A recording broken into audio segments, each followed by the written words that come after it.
I hype me up, I gas me up, I hype me up, I gas me up, I hype me up, I gas me up. Take up space, sis. Got my room with this.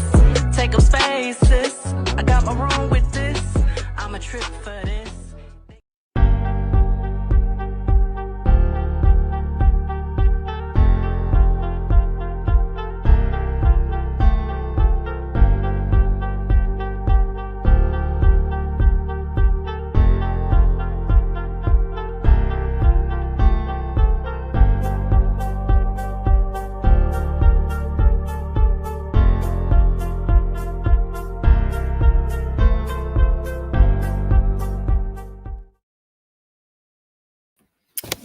Tap the screen, it don't cost a thing. Tap the screen, it don't cost a thing.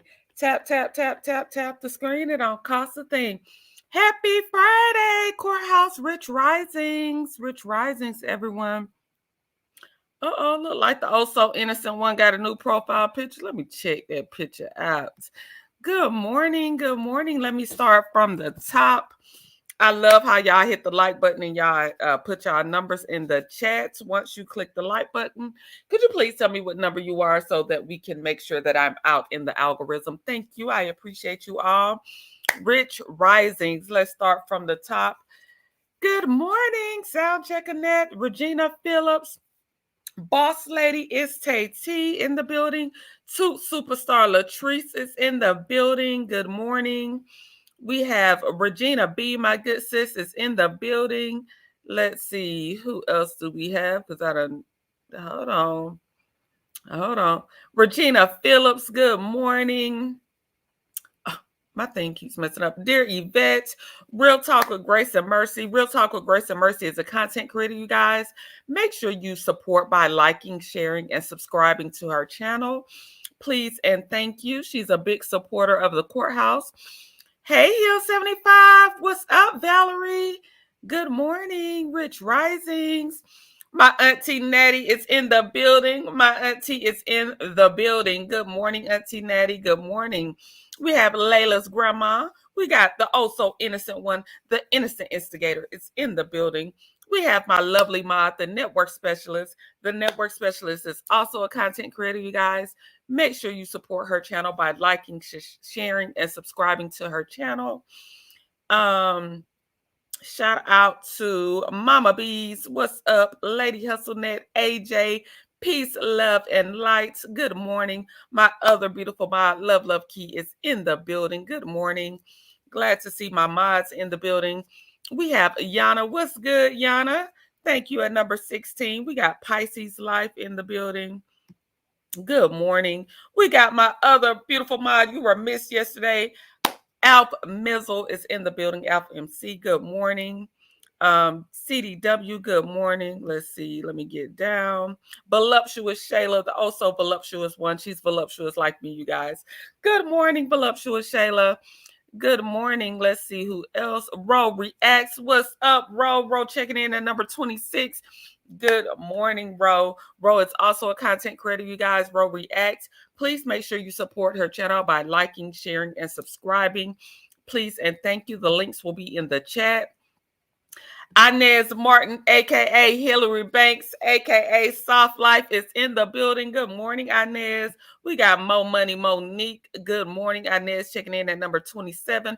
We got the wonderful, the legendary Linda Gamble in the building. Jodeci, what's up? Baby, I'm begging, baby. I'm begging, baby. We got Sugar. What's up, good? Sugar is in the building. My official co-host, Sugar, is in the building. We got, let's see, the also fabulous Linda Greer has joined the membership. Welcome to the membership, Linda Greer. Since you have joined the membership, let me play my money song. Let me start it off by playing my money song. Go get the money, go get the money, go get the money, go get the money, go get the money, go get the money, go get the money, I got it. Push it, push it, push it, push it, push it, push it, push it, push it, push it.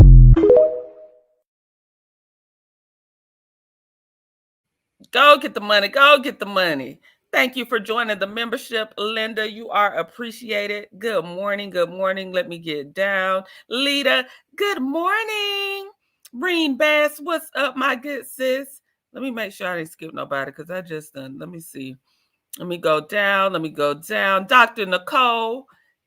Dr. Nicole, the founder of Nigrilla, is in the building. The founder of Trixie and Nigrilla is in the building. Good morning, Dr. Nicole. Let's see. Let me make sure. Let's see. I ain't missed nobody. Cricket 22. What's up? Oh, hey, I made it in your live. Love your content. Thank you, fabulous Linda Grit. Thank you. Juan D, what's up? What's up? Brittany Janae is in the building. Good morning, everybody. Okay, I finally got to the bottom. Bridget J, good morning. Juan D is checking in at number 42. Make sure when you hit that like button, you are telling me what number you are. We should be at number 64 right about now. Tap the screen. It don't cost a thing.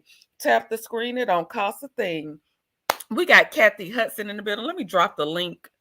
I don't know where my other co-host been. I don't know where Lala is over there in the UK. But Lala, you are missed and you are loved, my good sis.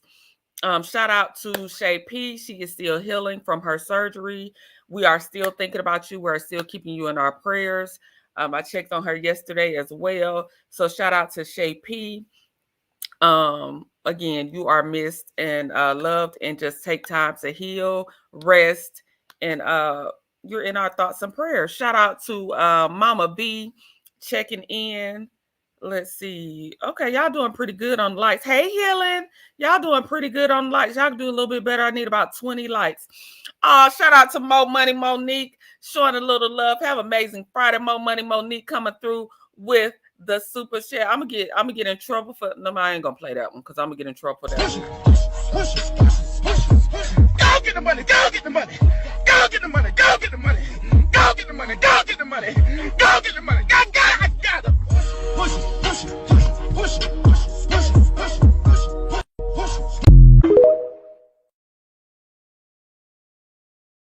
Shout out to Mo Money Monique, the official channel sponsor. She is sponsoring the channel this morning. Thank you for sponsoring the channel, Mo Money Monique. You are appreciated with the $4.99 super chat.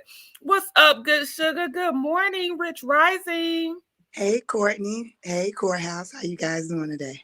We are fabulous. It's Friday. How you doing? I'm good. I'm well. Okay. Your voice coming back in, sis. I know you went to the concert with a little hoarse yesterday. Sound like you're getting your voice back. Yeah, girl, be going in and out. If you go see Usher though, get some floor seats, because I was in the skybox, because when you're on the floor, that's when he come to you and give you the cherry, girl. Okay, so he'll be back in Atlanta in December. Lord willing, be on the floor so he can concert, get you. Okay. Yeah, girl. If you go, be on the floor so he can get you. Yeah, because I want to get got, okay? Right, you right. I'm trying to get got. I'm trying to get the cherries, okay? Good morning, Terry Gray. Good morning, Miss Chanel. Good morning, everybody. Let me make sure I haven't missed anybody while y'all still coming in.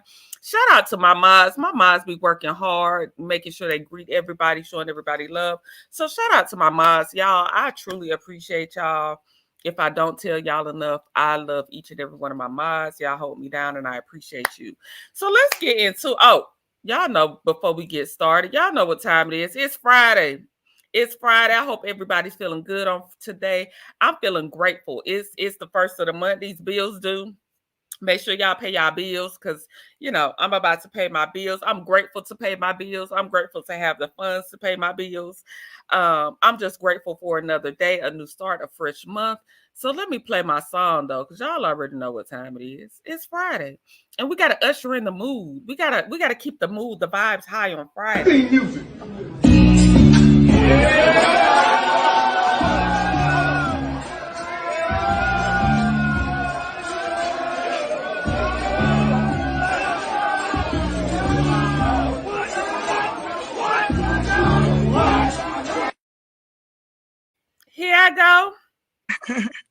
Here I go.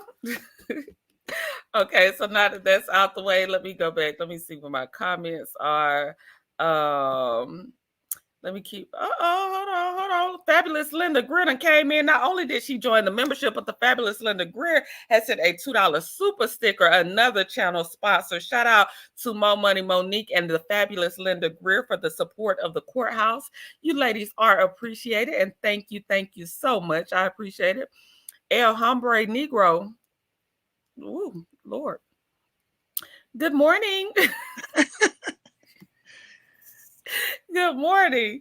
So let's get started on our hot topics. We're 10 minutes in. Y'all know I try to take the first 10 minutes to greet everyone. We are officially 10 minutes in. Sugar, we got some new topics this morning. We got some new topics, and I love to hear your perspective. I love to hear you all in the chat.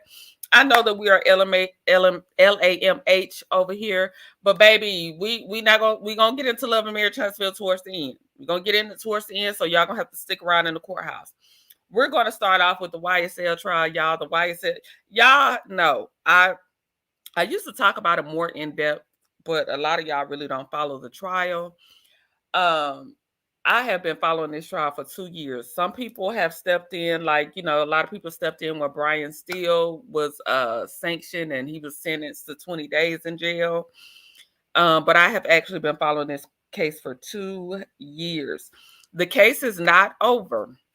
I have been seeing a lot of people say the case is, done because Thug was released on yesterday. Jeffrey Williams, aka Young Thug, did get released by the judge on yesterday. And when I tell you, it was a nail biter, like a cliffhanger. Like, it was so unexpected yesterday. It was looking like it was a court day and nothing was going to happen. We had got word that Yak Gotti had turned down his plea deal. Mind you, this case was a RICO case of 6 defendants. This week, 4 defendants have already played out. So that left the big 3. And the big 3 I call would be Jeffrey Williams, aka Young Thug. It was Yak Gotti and Shannon Stillwell. Well, Yak Gotti, aka DeMonte Kendricks. Shannon Stillwell. They were still left. And those are the ones, Young Thug, they were saying, is the leader of YSL, the gang. They were trying to get him on the RICO and the being the leader of that gang. And there was also Yak Gotti and Shannon who were left, and they are both charged with unaliving someone. Okay. Shannon, I think, has 2 unalivings and Yak has 1. So we got word, everybody was kind of waiting around to see what happened. It was said that Shay P is in the building. We just talked about you, my good sis. Shay P is in the building.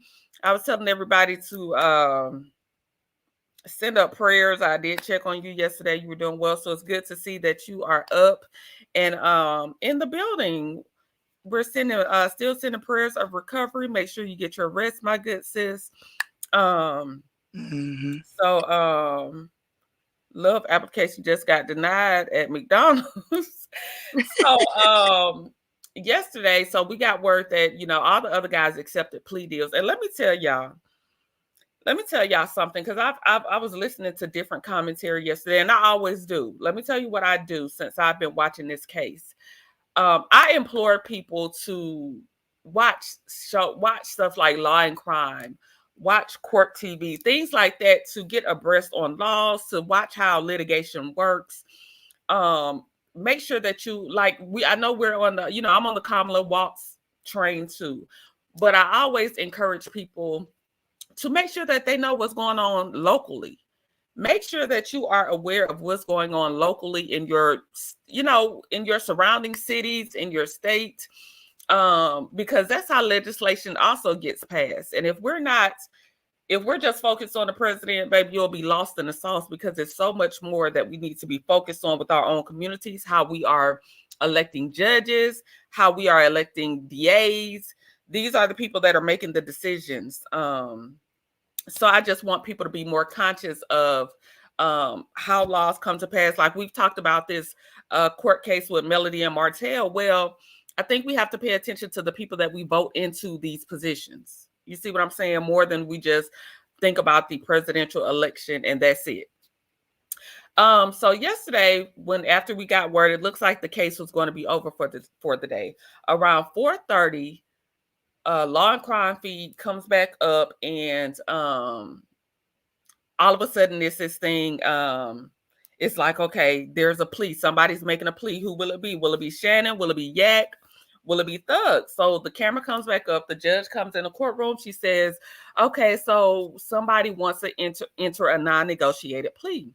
And if you know anything about a non-negotiated plea, that's like gambling with your life, to be honest. It's some people call it a blind plea, non-negotiated plea, same thing.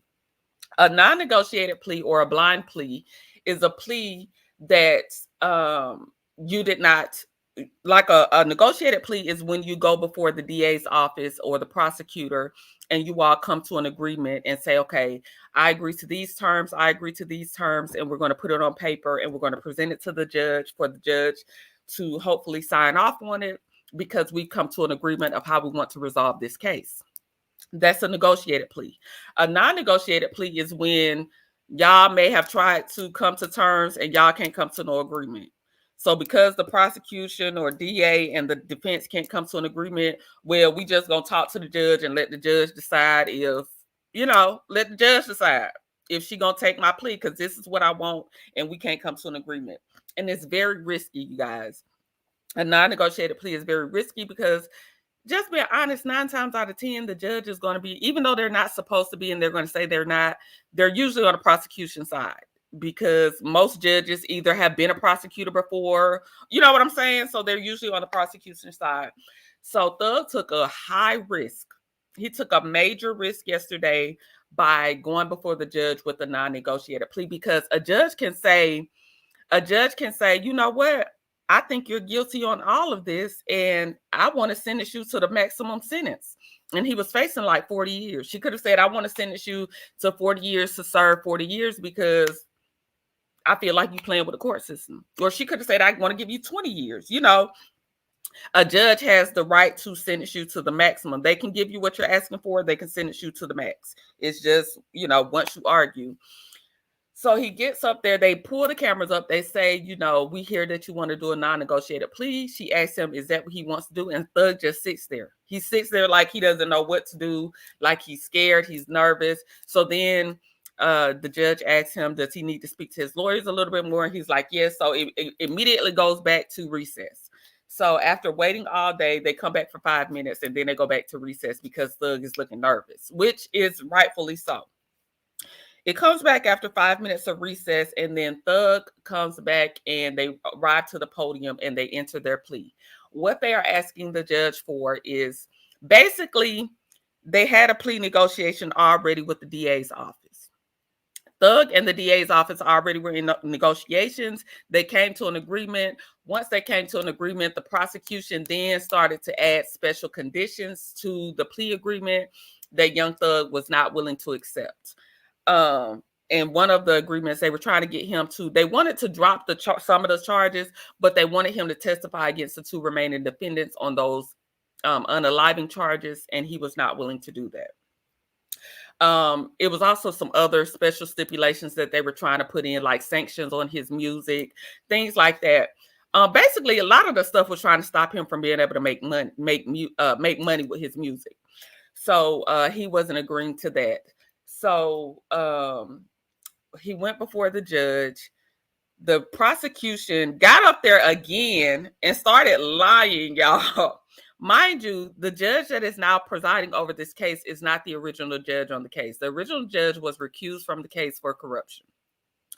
Okay, so Love got up there telling lies, y'all, telling lies of stuff that the other judge, she was doing in front of the other judge that she got caught lying in front of that judge. But because she thought she could get away with some shit in front of this judge, she was just up there lying and saying shit that wasn't true, trying to make it seem like he's a menace. And they were now saying that they withdrew the plea deal, that they were going to let him go the same day, but they withdrew it because he didn't want to do the special conditions. So now they was asking the judge to give him 25 years. So they went from wanting to free him to now saying, Judge, can you make him serve 25 years? So then after she got up there lying and all that and reading lyrics, and turns out the lyrics weren't even written by Thug. The lyrics that she was reading were written by Nicki Minaj. So that was the whole thing. But anyway, so Brian still gets up there and says, Brian Steele, which is a Young Thug's attorney, he was represented by Brian Steele and also Keith Adams. Brian Steele gets up there and basically tells people why his client should be free. And he basically says that my client is innocent. And so the judge had to stop Brian Steele at one point, like, look, you entering a guilty plea, but you telling me he innocent. So he's like, yeah, he innocent. He was like, I didn't want to do this. So the lawyer was getting up there saying, like, I don't want to, no, the Barbs are not writing Thug's lyrics. So what happened was the songs that they were using against Thug was actually a Nicki Minaj song that Thug was featured on. And the chorus that they are using was written by Nicki Minaj. So it's not, no, Nick doesn't write his music. That's just the song they were using was her song on her album featuring him. And she wrote the chorus. And actually the chorus was a Tupac song. So that's neither here nor there. But anyway, let me go back. So Brian Steele gets up there and says, I actually did not want my client to enter this plea. I actually feel that we are winning this case. I want to keep going. I feel like I can get him off free of these charges, but it's not my decision to make. He's chosen to come before the court. He's tired of serving. He said his kids are hurting. He has 7 kids. His kids are hurting and he wants to come out of jail. So, you know, Brian still really can't do anything about that. He can say, I feel like I'm getting you off, but he was like, on my end, it's like we at a finish line. We got 3 more months and I can get you off. But he's like, Thug said, if I have any chance to go home today, I'm just ready to go. Mind you, Thug has been locked up for 2.5 years. They would not give him a bond. And this is what systems do. I honestly, too, watching this case in 2 years, I feel like Thug was winning his case. I feel like the prosecution had literally no evidence. They were just throwing shit together and it made no sense. And they had no evidence on these guys. But what they did was they are depleting them by not giving them bond and making them sit in jail. And they've been in jail 2.5 years with this whole process. Now you're like, okay, I'm tired of being in jail. I'm paying these lawyers. You got to think they're not able to work because they don't have a bond. They're not able to work and earn money. They're sitting in jail, depleting their funds, you know, depending on their family. A lot of people are saying, oh, it's only 3 months. Okay, but a lot of people can't last in jail. It's always people that ain't never been in jail telling the person that's sitting in jail, wait it out. Well, you're not the one sitting in jail, okay? You're not the one eating that deplorable food. I told y'all I used to go to the jails and minister to women. And it's so much I've seen. I've seen women not even be able to get sanitary napkins. I've seen women not given any underwear and bleeding through clothing. First of all, you're putting on jumpsuits that they give to any and everybody with no panties on. You're having your cycle and then you're bleeding through, you know, you're just exposed and such. I've seen such deplorable, disgusting conditions. I've seen how filthy jails are. I've seen how the food, you know what I'm saying? The slop that they serve these people. So it's easy for somebody to say, wait it out. You can beat it when you're not in that situation. So, and people, they use tactics such as keeping you locked up to make you plea out. They want you to be on probation because probation is essentially set up for you to get in trouble again, honestly.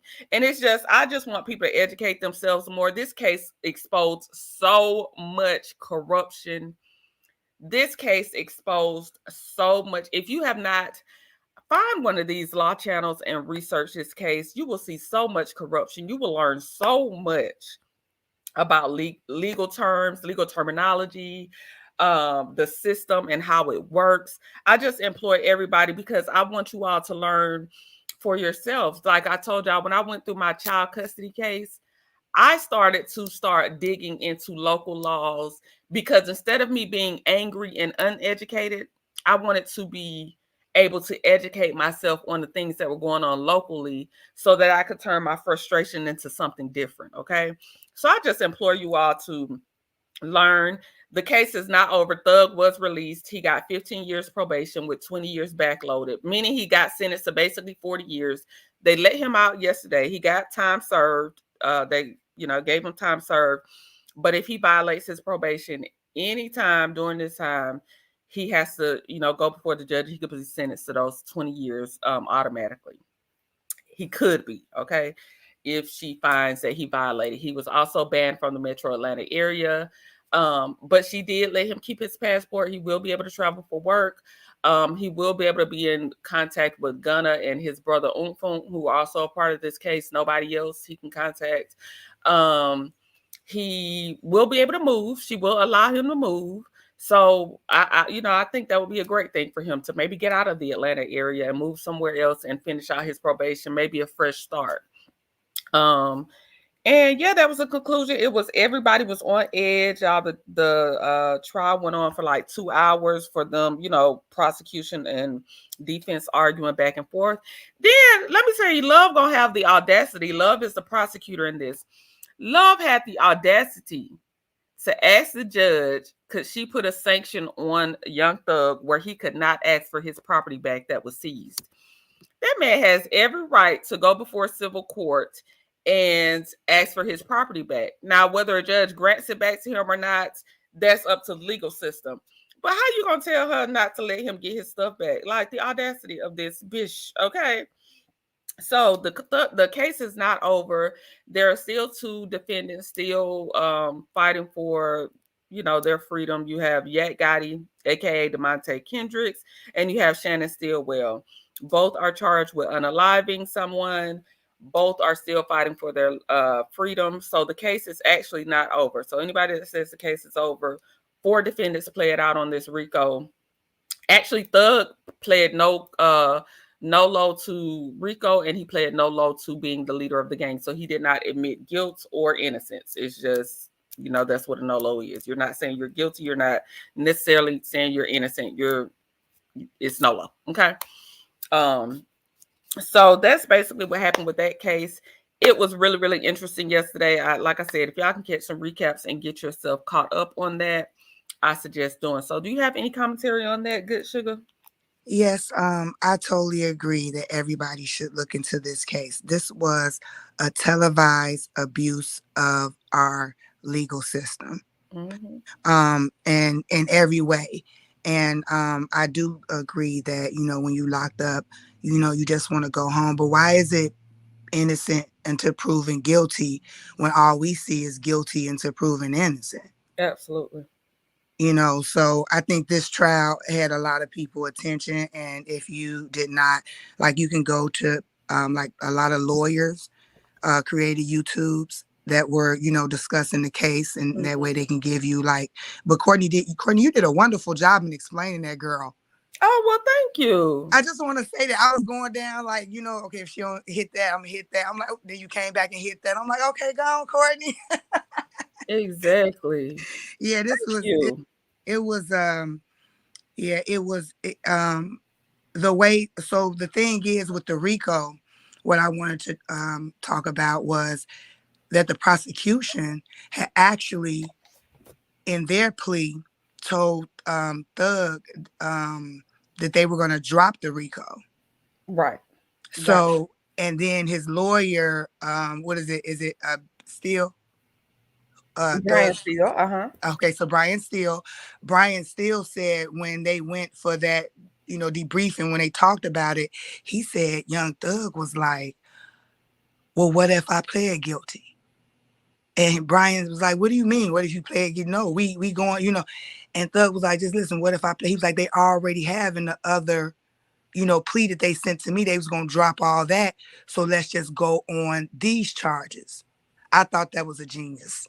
Yes. Because he caught it. You know what I mean? If they wouldn't add that stuff on there, to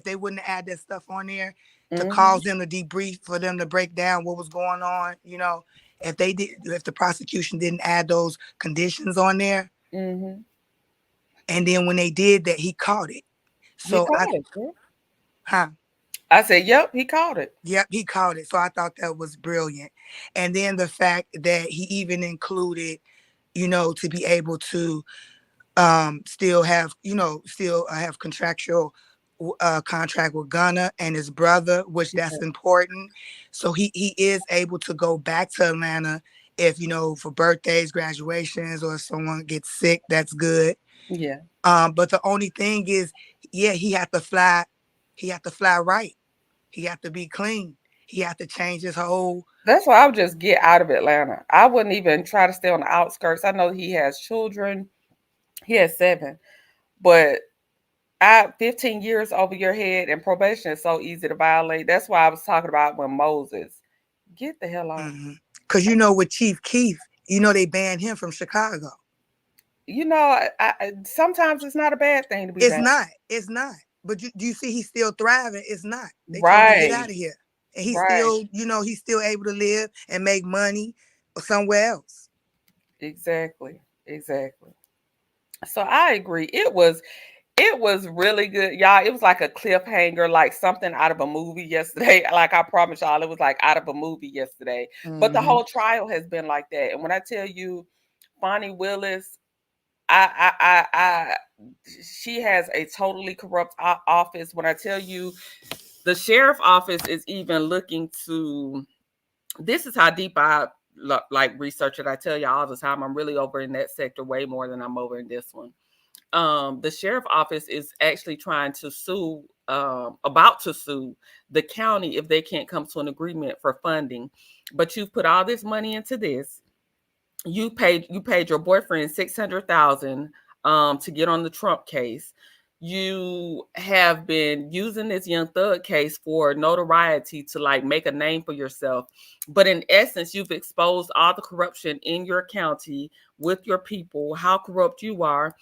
But I really feel like the Fulton County people will still vote her in because she's a Black woman. She's a Democrat. Fulton County is a Democrat state. Her opposition is a white Republican woman. But I want to tell y'all, I want y'all to start really looking at people.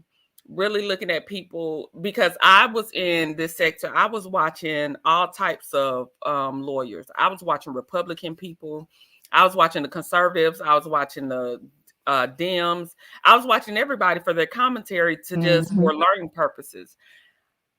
And what I learned through this whole process is sometimes we have different parties that we have affiliations with. And there's Republicans that are voting for Kamala. So sometimes it's not necessarily your whole affiliation. Sometimes it's just right and wrong. Like there's this lawyer, Ashley Merchant.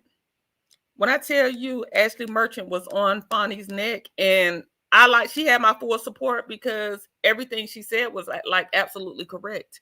And I can't just for the sake of you saying that you're a Black woman, but if you're a Black woman and you're corrupt as hell, I can't support that.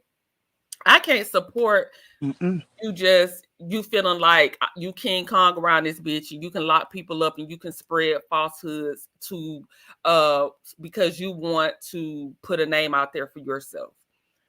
And you're not doing it the rightful way. And it's disgusting what I have seen. It's disgusting what I have seen with these prosecutors. It's disgusting what I have seen with this DA's office. It's disgusting what they have done to these young men. Imagine this is a case that's televised with a celebrity. Imagine what they do to people that's impoverished and can't afford attorneys. Exactly. And don't have cameras on them. If they doing this with cameras watching, the world watching, and they blatantly doing it in our face, imagine what they are doing to people that don't have the money or the fame or the notoriety. I'm thoroughly. And then it's poor policies. I said then it's poor policies that they're making. They make poor policies that are against, certain, certain groups of people. You know what I mean? So if it starts with the policies, it allows the lawyers to be able to, manipulate the system. So the corruption starts with, with the actual statutes and how they're able to, use it against, us. Right. Us as the people, I'm saying, not no color or anything, just the people. Right. Yeah. So I don't want nobody to think that, but yeah, it's I think we need to understand, like right now, even, as we have voted or going out to vote, it's important who your senators, who your aldermen, it's important who your lawmakers are. Those are more important than us fighting back and forth over the president, because we need to put people in office that will, I don't know with the justice system. I think that it needs to be turned all the way around. Absolutely. I don't think one law gonna do it. Right. It's a lot of work that has to be done, Yeah. but this case is textbook to show y'all how they railroad people. These people, I really felt like those boys could have, and I'm with Brian Steele, like his lawyer, like I said, his lawyer kept saying, I know I can beat this. We at the finish line, but I can't make him, I'm his lawyer and I have to do what he says. Mm-hmm. And Young Thug's dad got up and he did an interview afterwards, and he was saying that he wanted Thug to keep fighting, but he supports his son's decision. Mm-hmm. But he wanted him to keep fighting because they know they had him beat. If you watch the case, like they didn't have, they just didn't have the evidence. They just did not have the evidence. None at all. If you've been investigating for 10 years, you should have something concrete to show me what you're saying. They didn't have no evidence. But didn't the judge, sorry to cut you off, didn't the judge say, the judge said, it seems like y'all was making up the case as y'all was trying it. Mm-hmm. I said, you were. They were. They were just making it up as they go. And it like the people that be like, well, they menaces locked them up. Well, you got to show me what you telling me about somebody. Mm-hmm. Because it could be your son, brother, or cousin that gets wrapped up in some shit. And you going to want them to have a fair trial. And I can't go by you telling me they did this. Well, what do you have to let me know? How did you get to that conclusion? And they didn't have nothing. Mm-mm. They didn't have nothing. And then the star witness totally benefited. Y'all gave all the people that admitted to unaliving, y'all gave all them immunity. Yes. All the people that said, yeah, I'm the one that actually did this stuff, but y'all already gave me immunity, so I could tell y'all now. Y'all let them walk free. Like, what? Child, that case when I tell you, but like I said, I'm still gonna be watching, I'm still gonna be following it. I'm still sending prayers up to Yak and Shannon that they have the best outcome. They don't know who unalived that man. Yes, I know that family wants justice, but they don't have any evidence on them people. They don't know who did it. They just pinning it on. I can't. They don't. It was. You just asked them. They tried to have a mama. They tried to have the mother of the guy that was unalive. Thug don't even have an unaliving charge. No. They tried to have his mother come in and give a victim impact statement, and the judge said, "Why? He's not even charged with it. So why would we bring her in here for that?" And the case is not, and she said the case is not even done. We're going to do that at the conclusion of the entire case. We're not about to bring her in here for that right now. And he ain't even charged with this. That's how stupid, that's how, like, y'all so disgusting that y'all playing on people's hurt. Like, y'all playing on people's hurt. This man ain't charged with it. So what is bringing them people in here? The two y'all got charged for, they still on trial. I was so happy she said that. She was fair. Yeah, because come on. What we doing here? What are we doing here? And then it was another thing the judge said. Oh, the judge said, so since y'all offered him this, y'all were going to let him go home. I'm inclined to believe that he's not a menace like y'all was trying to tell me, because why did y'all give him this deal and take it back? If you felt like he was such a menace to the streets, you would have never gave him this deal. And so that's why I think she ended up letting him out. And because if y'all was willing to let him out and y'all just got mad that he didn't agree to all y'all stipulations, then what y'all telling me a lie. Right. And Thug clocked that T. What you say, Sugar? I said exactly, and Thug clocked that T, and that's when he asked him, like, what if I do plead? Look what they already presented. See what I'm saying? And that's what messed them up. That's what messed them up. So, Thug is now home free. He went out the back door of the Cobb County Jail. He was released. So, we'll see. We'll see how he was saying he's clean now. He's off drugs. He just wants to do better and continue on his path. We'll see how that goes. And again, the trial is not over. Prayers for the two young men that are still on trial. Prosecution dropped the unaliving charge against, like I said, 4 people have pled out. It was 6 on the RICO. 4 other of the guys have pled out. Lil Rod was 15 with all of this. Lil Rod, I think they railroaded that boy. He goes in November this month. He goes for his appeal on that unaliving charge. I pray that he gets it, because in this trial, it came out, I don't even see the evidence for him either, for him on the unaliving charge. It's just like like I said, with no cameras and no funding, people can railroad you. And so these boys have been railroaded with this system. They have not shown any evidence to me, and I've been watching it for 2 years. And I'm just wishing the best for these people, that they can come out of this situation. The last two left standing, they were offering them plea deals for like 40. One got 20 to 15, and one got 40 years, 60 to 40. And they both rejected those deals. So we'll see how it pans out from here. Court starts back up Monday. And yeah, that's just my synopsis. Please get involved in what's going on locally. If you don't understand the system and you just think everybody is bad, Lil Woody lost both of his parents at a young age. His mom and father are not here. One of the guys that was on the stand was about 15 when his father was unalived. One of the guys, him and his mom and sisters and brothers lived in a car for a couple of years. So sometimes, I'm not giving excuses, but sometimes, like, who helps the impoverished youth and who helps keep them on the right path when things go awry? We could talk about all the bad and they bad seeds and this, but is somebody actually investing in kids? Is somebody actually putting them in therapy, getting them the help, mentoring these people? So I just implore people to have a heart for people that don't have it like you. Have a heart for people. Like I said, maybe I need to get back to going to the jails and ministering, because I really used to enjoy that. And I got to see the conditions. I got to hear stories. I too am a child. My mom was in prison. I've told y'all that. I come from a mom that had an addiction and was in and out of prison. She has since turned her life around, but I come from that. So I can't judge people harshly as some others may, because I know I could have been a statistic myself.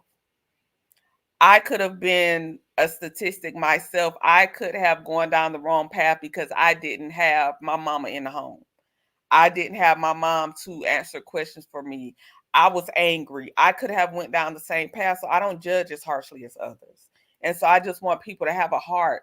Thank God I didn't. Thank God I didn't go down the wrong path. Thank God. But I was a decision away from turning my life. You're just a decision away from going down a completely wrong path.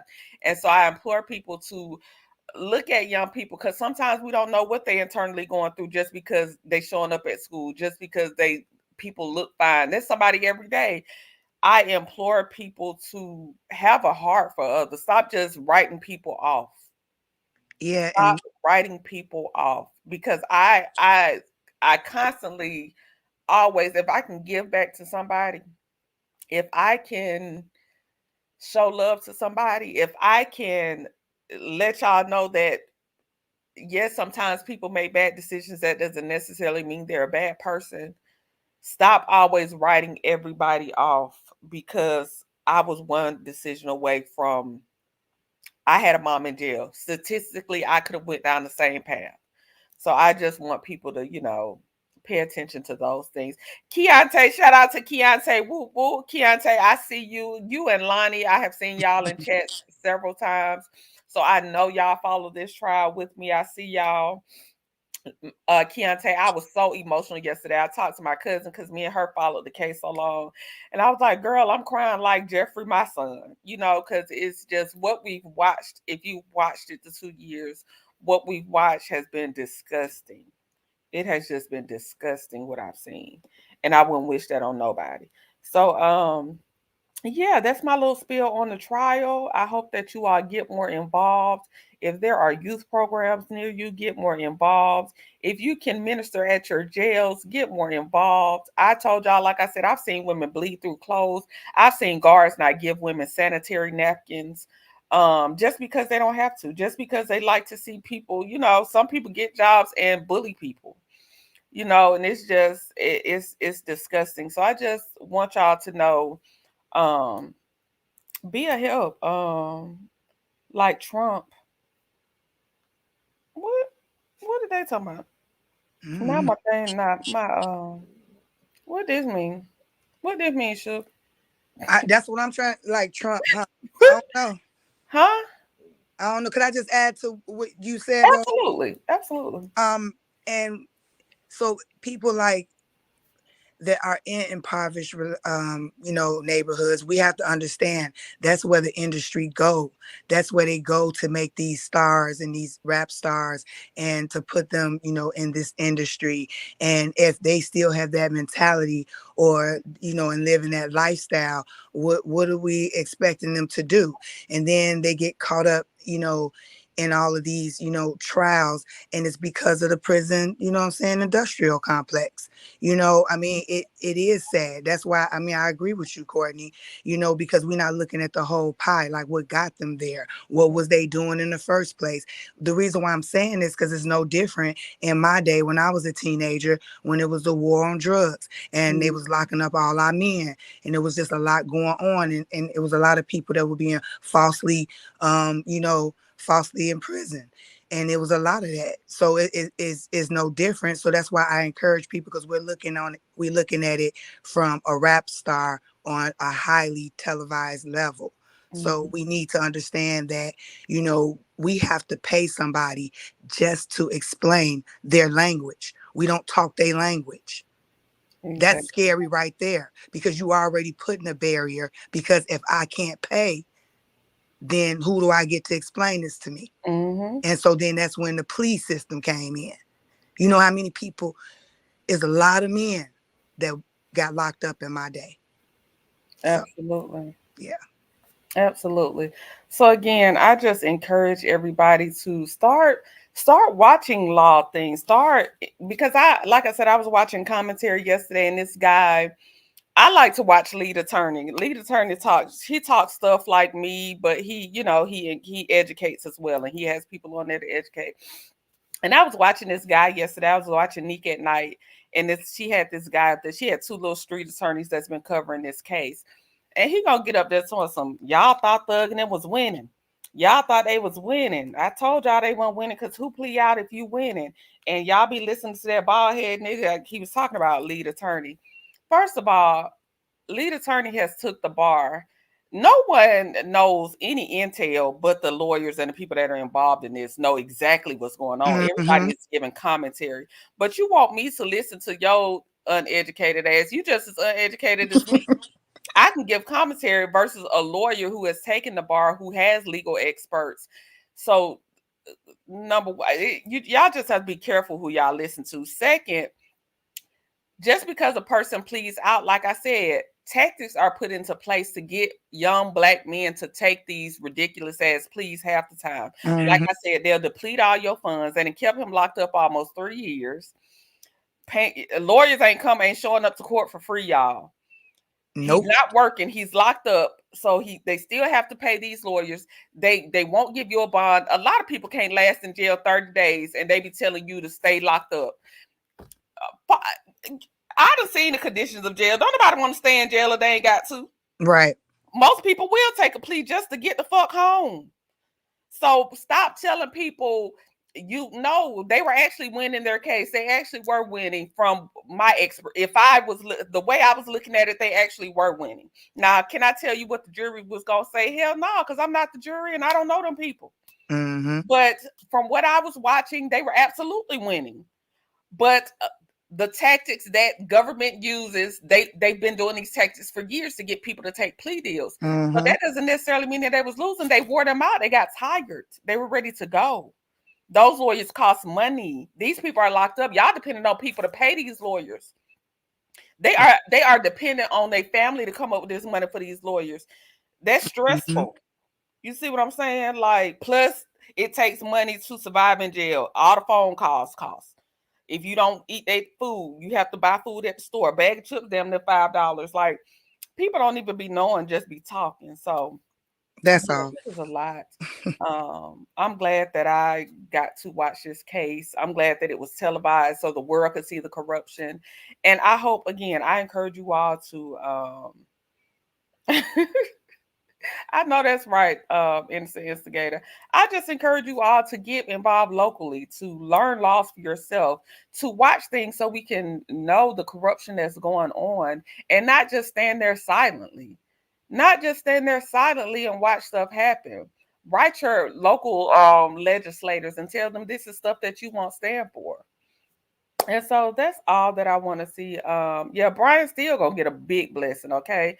Attorney Love and Fenner are disgusting. Keontae, they are disgusting. I have no respect for those women. I'm telling you, I have no respect. I don't want to hear protect no black woman that ain't that shit they did. That was disgusting.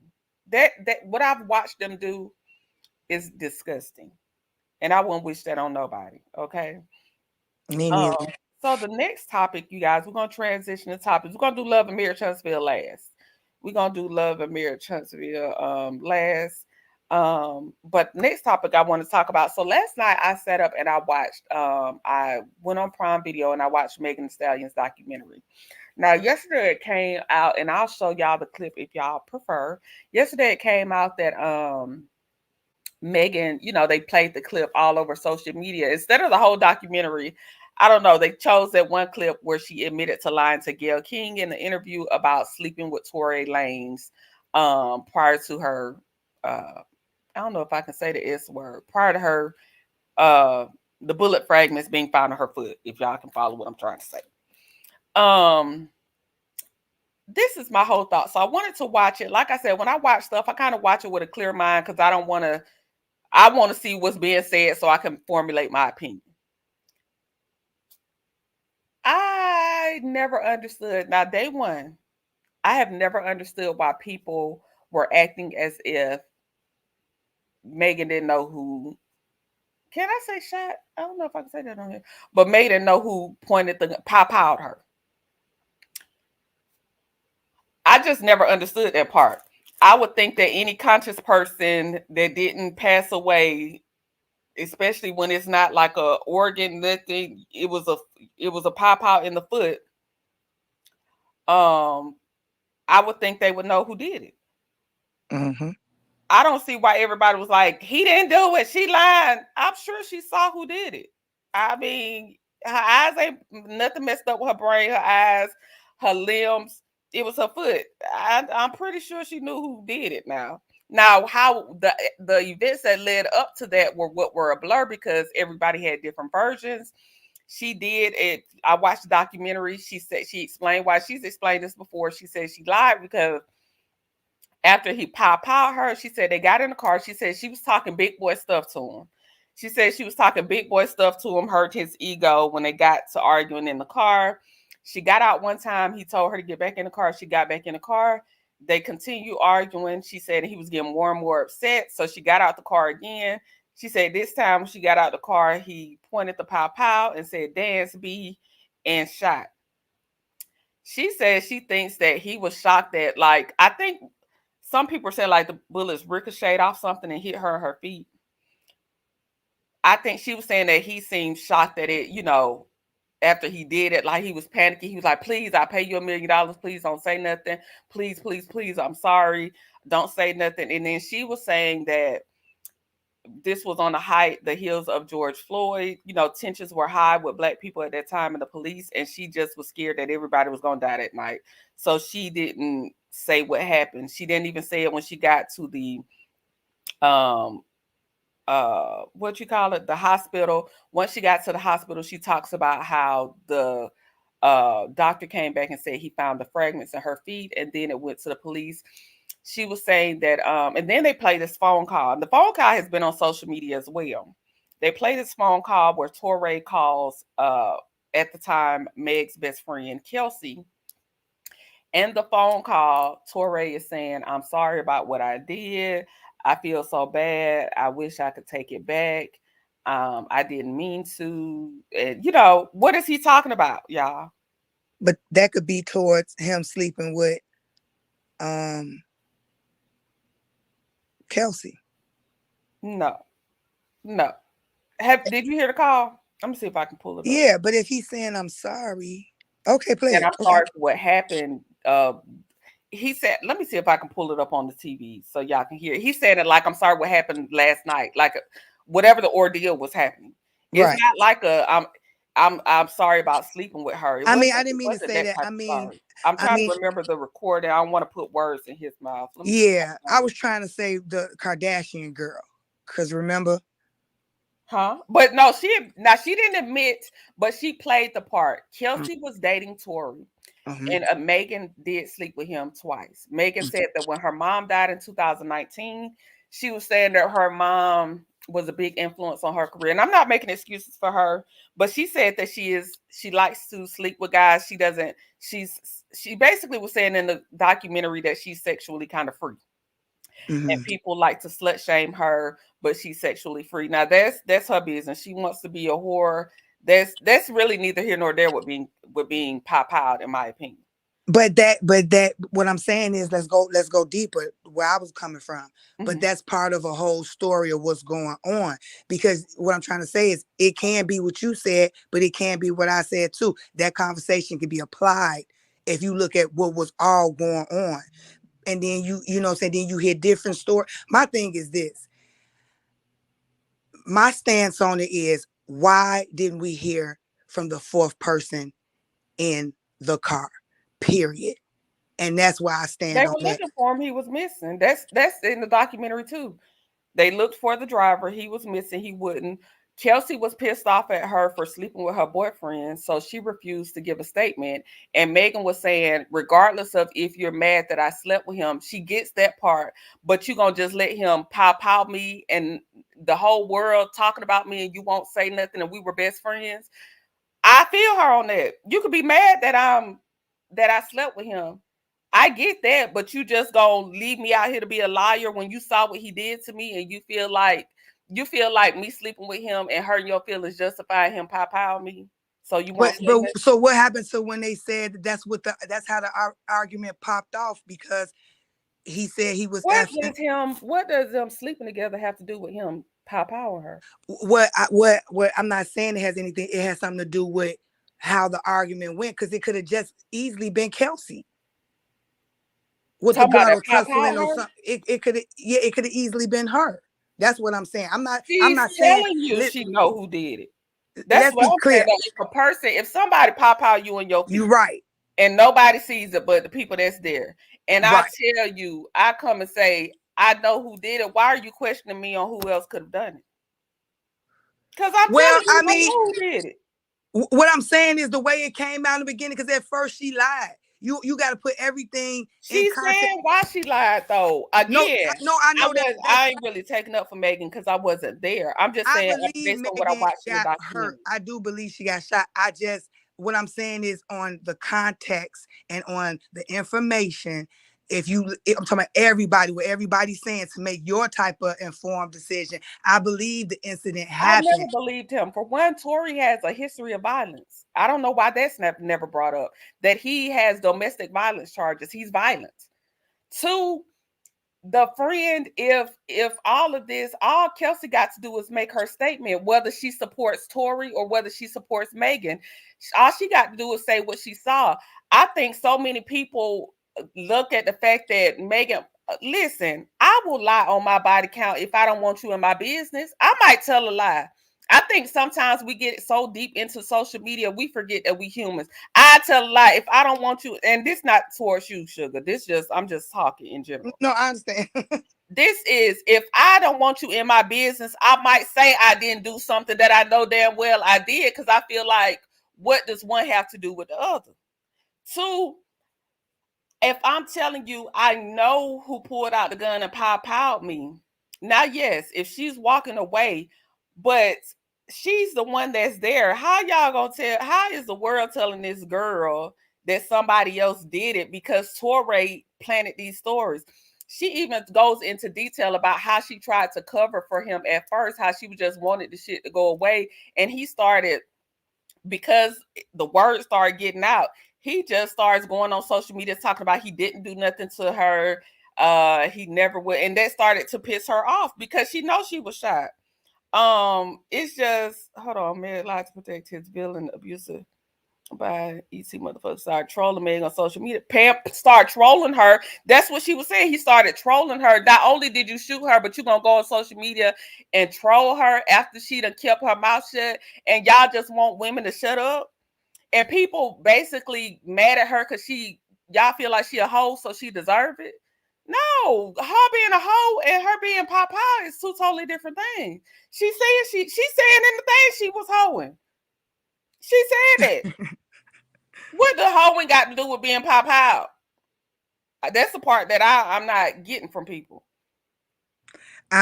Well. Two. That's what Tory done put out. A lot of that stuff was Tory people putting out. They trying to say, I don't believe, I'm a conspiracy theorist. Like, I'll listen to some shit and I'll decide, like, a lot of shit I just don't. I'm not one of those people that go down all them rabbit holes and get stuck there. I listen to the shit and then I'm gonna decipher from there what's just too outlandish for me and what can be plausible. Some of that stuff people be saying, so it just goes to how men are so protected. This man said that this girl is telling you. I just ain't never thought that. If I ever say something, somebody pop out me, please don't tell me who did it. Please don't tell me somebody else did it. Please don't tell me I don't know what I'm talking about. When I was pop out of my feet and ain't nothing wrong with my head. I ain't got no concussion. I wasn't shot in the head. Ain't nothing wrong with my eyes. Ain't nothing wrong with. Please don't tell me who pop out me. How you gonna tell that girl who pop out her? That because y'all think she a hoe and because she slept with her friend man and the friend won't speak up for her now, y'all gonna tell her she just making everything up? Yes, she lied. She admitted she lied, and I get it. Now, would I have necessarily lied? No, but I get why she said she didn't, because if I'm telling you he pop out me, why you worried about if I slept with him? That's neither here nor there. He pop out me either way. And she said she covered at the time. She said it was she thought everybody was going, she didn't want to see him get hurt by the police. I think she was scared. She had just been pop out, y'all. She could have been scared. So yes, at the beginning she said, I'm a Canadian from the Toronto. Tory Lanez is not the person American thinks he is. He has a long history. I know, because I researched him, Samantha. And that's why I don't know why people take up for him, because he has a long history of abusive behavior. So it's not outlandish that he pop out a woman. Yeah, I'm not taking clear. I'm not taking. No, not you, Sugar. Oh yeah. I'm just saying. When I say people, like, I'm talking about the media firestorm that has ensued. Crazy. Like, because she's taken a whole brunt of what's going on, and I just never understood how people are telling somebody that's conscious without real evidence otherwise. Now, if there's evidence otherwise, then I get it. But without real evidence otherwise, why are people telling this girl, no, he didn't? When she's saying, yes, I know who did it. He didn't. Let me see. He didn't have any residue on his hands. It was on Kelsey's. I'm not taking up for him. I just don't believe it happened the way she said it. Okay. It's the handling. That was my only stance with Shay P. It's the handling of the case. We can say on one hand how Thug's case was handled and not look at the facts of evidence. What were the facts of evidence, Sue? What were the facts of evidence? You know how to get residue off your hands? Y'all don't know how to get residue off your hands? I can tell you. If you don't know how, I can tell you. My sister is a trained, she trains women on, hold on, my phone going off, y'all. So if I get distracted, y'all know I'm easily distracted. But my sister is she trains on gun handling procedures. So y'all don't know how to get residue off your hand. So it's the fact that all parties were not tested. I wonder why. I wonder who will benefit from not being tested. Let's see. Hold on. I'm trying to every time I try my laptop, I haven't used it in a while and it gets stuck sometimes. So bear with me while I try to get through these comments. because my laptop again is stuck right now. So if I start lagging, I can't move my mouse, my cursor, and Still talking about the gun was inconclusive. I gotta take my laptop to the thing. Hold on, I'm trying to get back to the comments. Hold on. Okay. The fact that okay, I'm back. The fact that the gun was inconclusive. Okay. How is an inconclusive gun telling you? I still stand by the fact that if I tell you who pop out me, I I'm telling you, I was there. I was there. It happened to me. And you gonna tell me? Yeah, y'all wow. Kelsey So could you have you taken the you pop so out after the fact. That she could have definitely taken the pop out after the fact. The witness said he saw the little guy with the popper and the flash came out while he had it on. Either way, he was found guilty, so he did. Yeah, And he was found guilty, but that's why I was just asking you. So if we're just talking about in court, like the proceedings, did they prove that? Because the prosecutor had the burden of proof. Did they the prove jury that? found him guilty, so they did. They proved. That's what I did. I not say this Okay. regarding Thug. Yeah, I see what What you're I saw, I said this specifically. What I saw, Thug was winning the case. saying. But am I the jury? Can I make the determination for the jury? Because I don't know. It's a difference being in that courtroom. I can't say what the jury will say. Did I not say that? No, yeah, but So I'm in this saying I think case, that's where it's it at. went That's to jury. The jury found him guilty with the evidence that was presented. He was found guilty, point blank. Period. Well, all the conspiracy theories, he's up for. He's not even up for a thing, but his he has a document of motion that was approved. He can go back before and prove his case.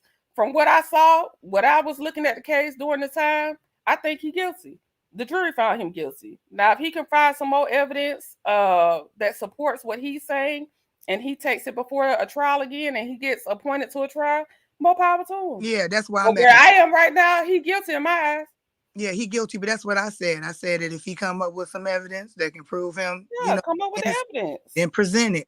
And I said that about Thug case. I said these people had 10 years. You don't Mhm. have any evidence. Please stop having selective hearing, y'all. Y'all can't do that selective hearing stuff. I specifically said, even in this young Thug case, if y'all have had 10 years, y'all should be able to produce evidence to back up what you are saying. That's with any trial. And please keep missing, and people keep missing the fact that Megan did not file those. Thank you. She didn't even file the charges on him. People keep missing the fact that my thing's stuck again. Hold on, y'all.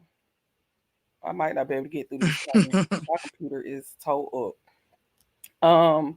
People keep missing the fact that Megan did not file these charges. She lied to even protect him, and I need people to read the sentence judgment that clears all of the people. Don't they, baby Tory? People don't put out so many stories. People just they don't even realize that the people that's half of the stories that come out are from Tory's camp, people that were supporting Tory. So of course it's gonna be in his favor. Read for yourself. This is what happened when black women protect black men. They will make you the victim instead of moving on. The Negro trolled her ass for put a dead horse, a horse leg in one of his videos and chopped it up. Put a horse leg in one of his videos and chopped it up. And you got somebody that's accusing you of pounding them. That's not funny. That's not funny. No. Even if it was, even if you feel like you were innocent and you didn't do that to even protect your image, why would you do something like that? He troll has karma finally caught up with his ass. You have to read them transcripts. I believe him and Kelsey fought over the pow. Could have. Mm-hmm. Could have. That's all I was saying. I read the transcripts, Yeah, and that's they all, could have. I was just But putting in it's certain. not. Yeah, hold on. I'm gonna let you go, sugar. Okay. It's not her having residue on her hand and him not does not mean that he did not pop out a gun. He could have, Tory being the menace that he is, he could have gotten rid of that residue on his hands. And Kelsey didn't. That's all that means. It doesn't mean anything else. To me, in my opinion. Go ahead, sugar. Go ahead. I'm trying to get through these comments. I said, yeah, that's what I was. It was just certain things in the transcript that I feel that Kelsey played a part in things. So my thing, I am not against what Tory did or whatever. I don't know. It's like certain things that were going on, and that was in the transcripts I was like, you know what I mean? So, and especially the way she came off, you know, then when she came in and took the fifth, like you was taunting us all, wait to trial, wait to trial. Then you get there, then you just take the fifth. So that's what I'm saying. For me as being an observer, I would love to have hear her point of view. For the other, you know, for the fourth person, which was the security, it was things going on with that. You know what I mean? I would love to. They said he wasn't, they couldn't find him. Yeah. That's all. That's my stance. That's all. But Tory, yes, you know, it is what it is. I'm trying to find this phone call, y'all. So okay, hold on. I got the phone call up. So hold on one second. Okay, I meant make you a monster. Oh, my thing is pissing me off, y'all. I'm just asking. I just need more facts, and driver's line testimony is a huge factor. I get it. We all come to our conclusions differently. There's nothing wrong with that. He was tested. Kelsey wasn't at first. It was 3 different types of DNA on it, and his wasn't on it. His own witness said he saw Tory pop out in the weapon. Hold on. I done lost my comments again. You know what? I might not be able to get through these comments because I'm struggling. Okay. Where am I, y'all? Where am I? It's on K Haynes. Hold on. Where am I? Oh Lord. Okay, there we go. Okay, just like they Diddy popped, she said time and time again it was Diddy, but nobody believed her. Yeah. Let's talk about that too. How y'all believe everything about Diddy, but y'all don't believe this. No, just playing. Inconclusive doesn't mean his DNA wasn't on it. I think that was an internet rumor. Yes, guilty. It was in the court transcripts, and his DNA wasn't on it. If you look at Megan, I know who you're talking about. I can't pronounce her last name, but the reporter, her documents from child, it was clear he was guilty. Child, that's who I was following at the time, and yeah, it was real clear to me he was guilty. And plus, like I say, he has a long history of violence. So I don't know why it's so far fetched that he didn't do nothing to this woman. History tends to repeat itself. Megan didn't want to. She didn't. She didn't even tell on him. The doctor came back and asked her about the fragments in her feet. She never went to them and told on him, and the state picked it up. She didn't file the charges. People were believing so many lies that it spread. Yeah, and then it was a lot of men backing him up, and the women were just child. And don't forget, it's Rock Nation's fault. So yeah, Rock Nation did it. Rock Nation. Rock Nation.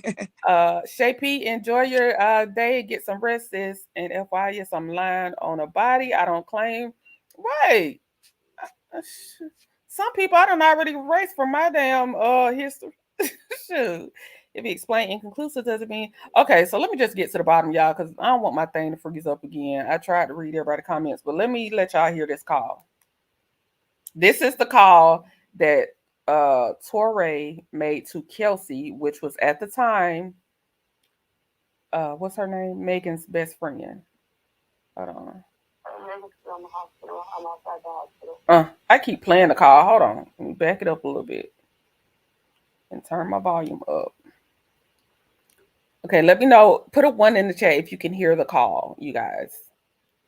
Thank you for using Telmate. Hello.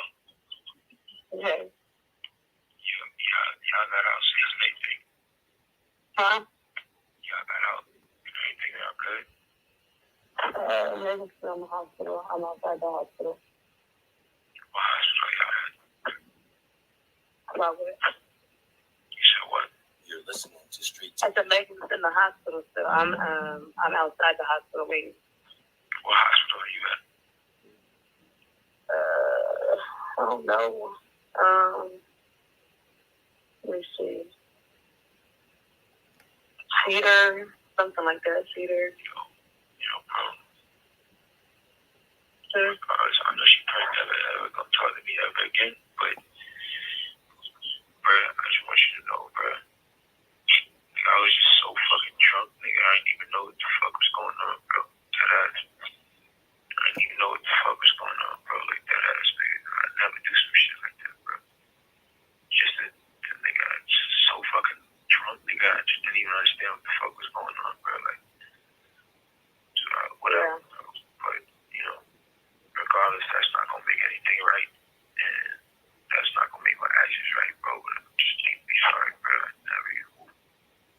What's up, y'all? Gerald here, creator of Gospel.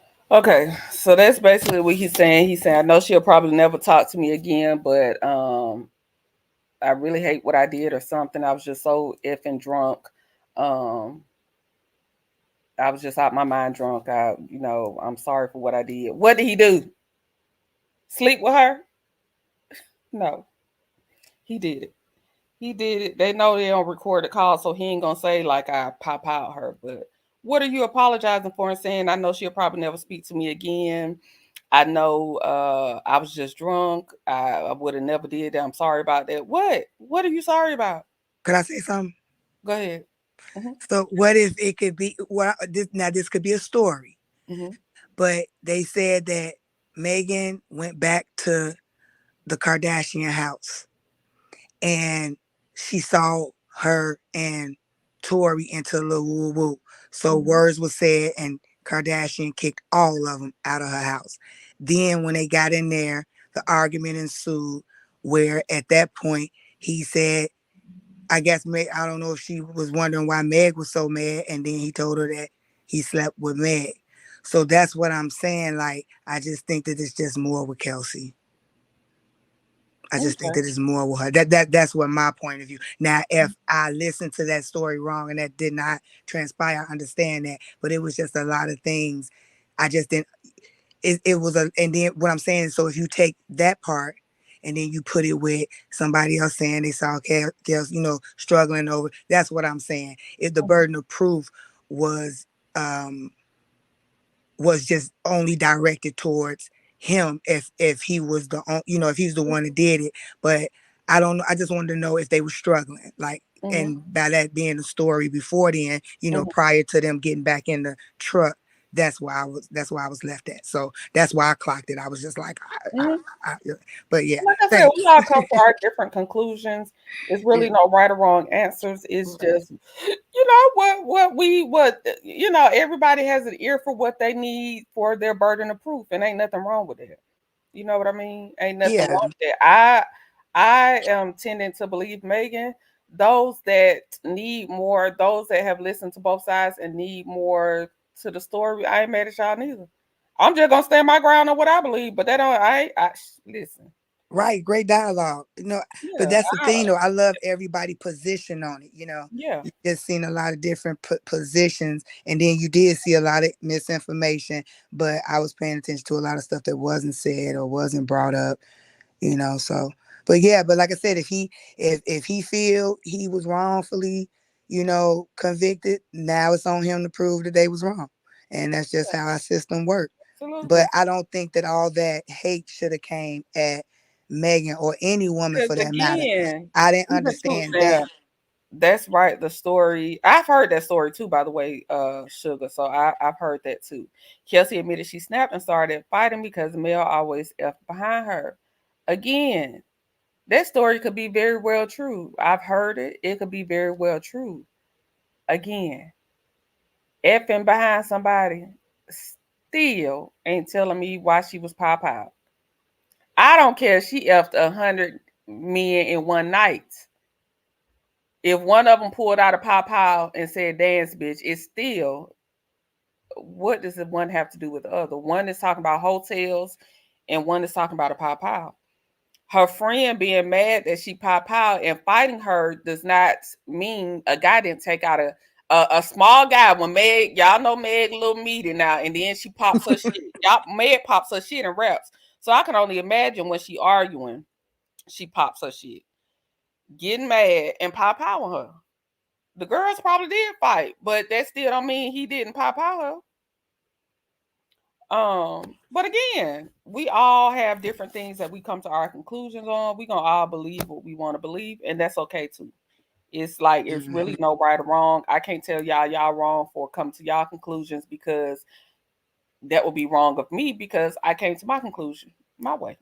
You see what I'm saying? So I'm just, when I read something, I'm a rebuttal, but I'm not telling you you're wrong in how you feel. I'm not telling you you're wrong in how you come to my conclusion. I'm gonna make my point, but I mean, we all able to make our points, and we all able to come on to our own conclusions on how we get to things and how we feel about things. And it really ain't no right or wrong. If there's evidence to support what Tory is saying, presented on the next trial if he is so granted one. Mm-hmm. And I would be willing to take a look at that as well. And that's it.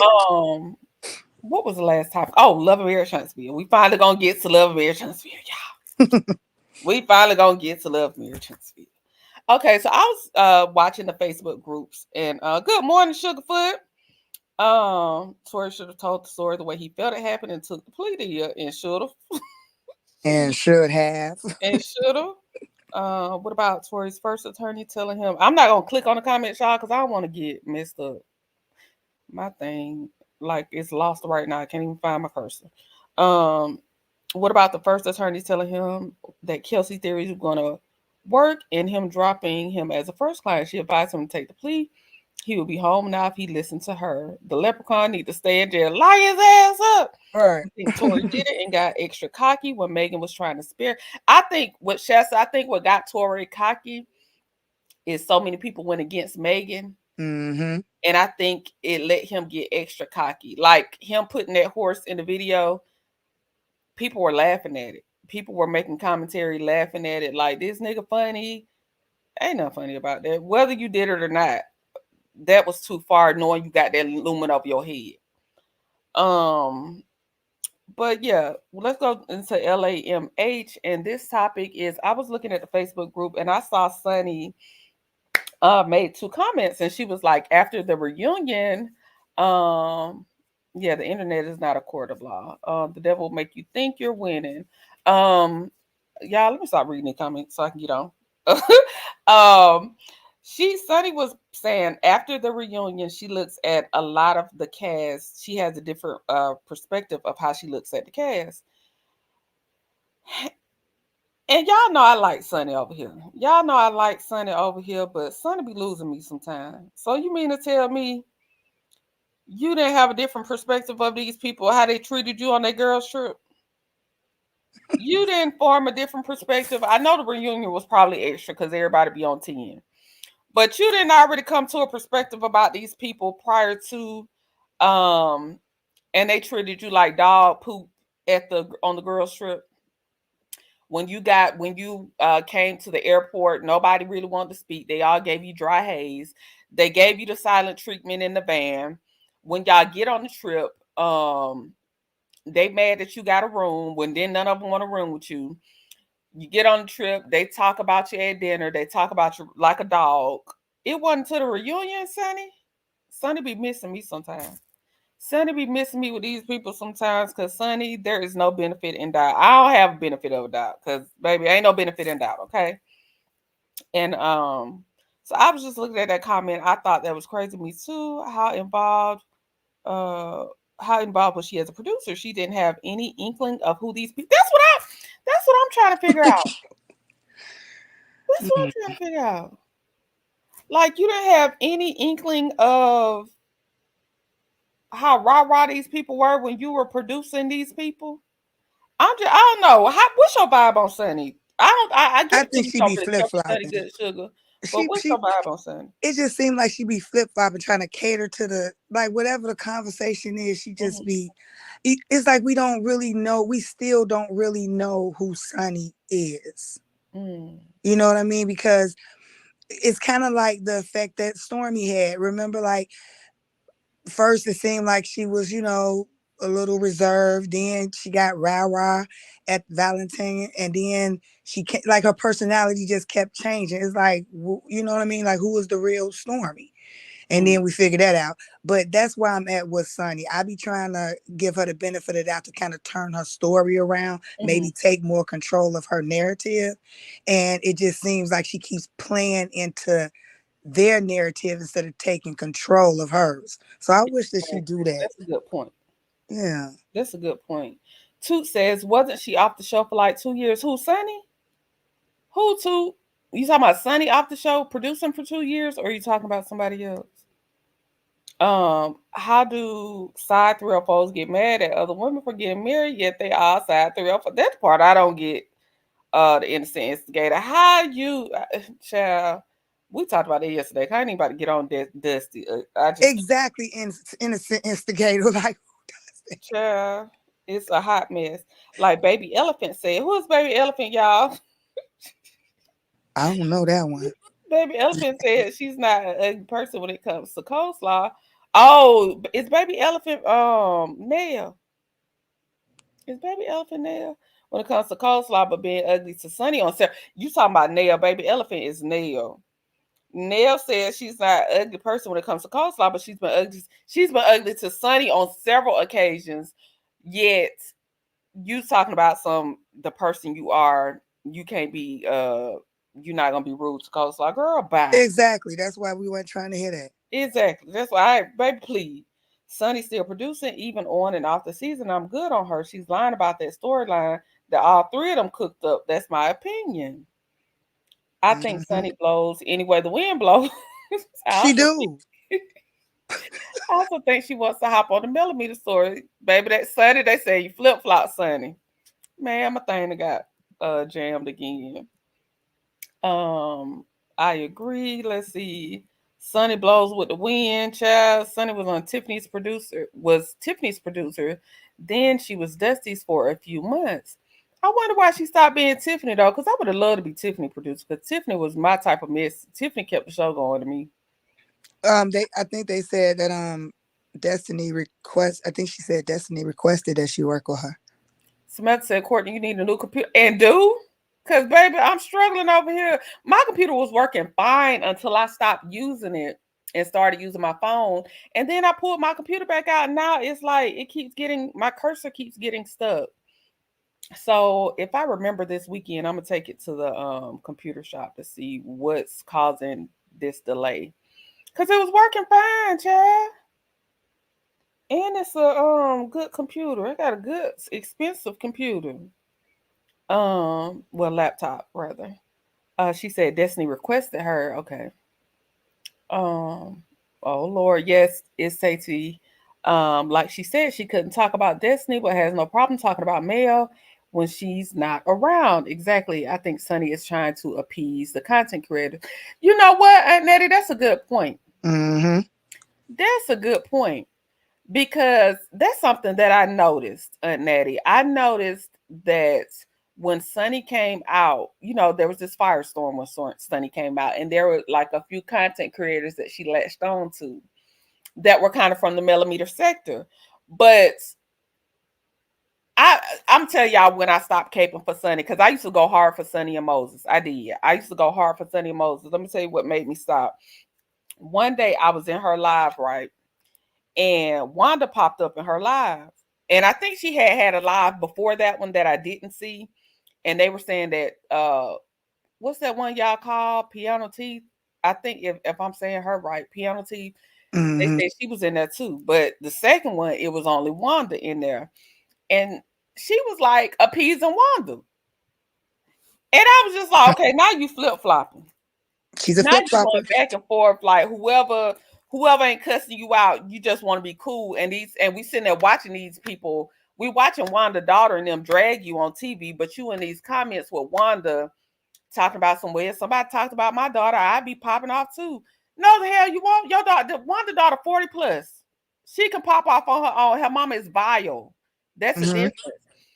And so you okay with her talking about kids and folks' mamas and stuff, and ain't nobody talking about her.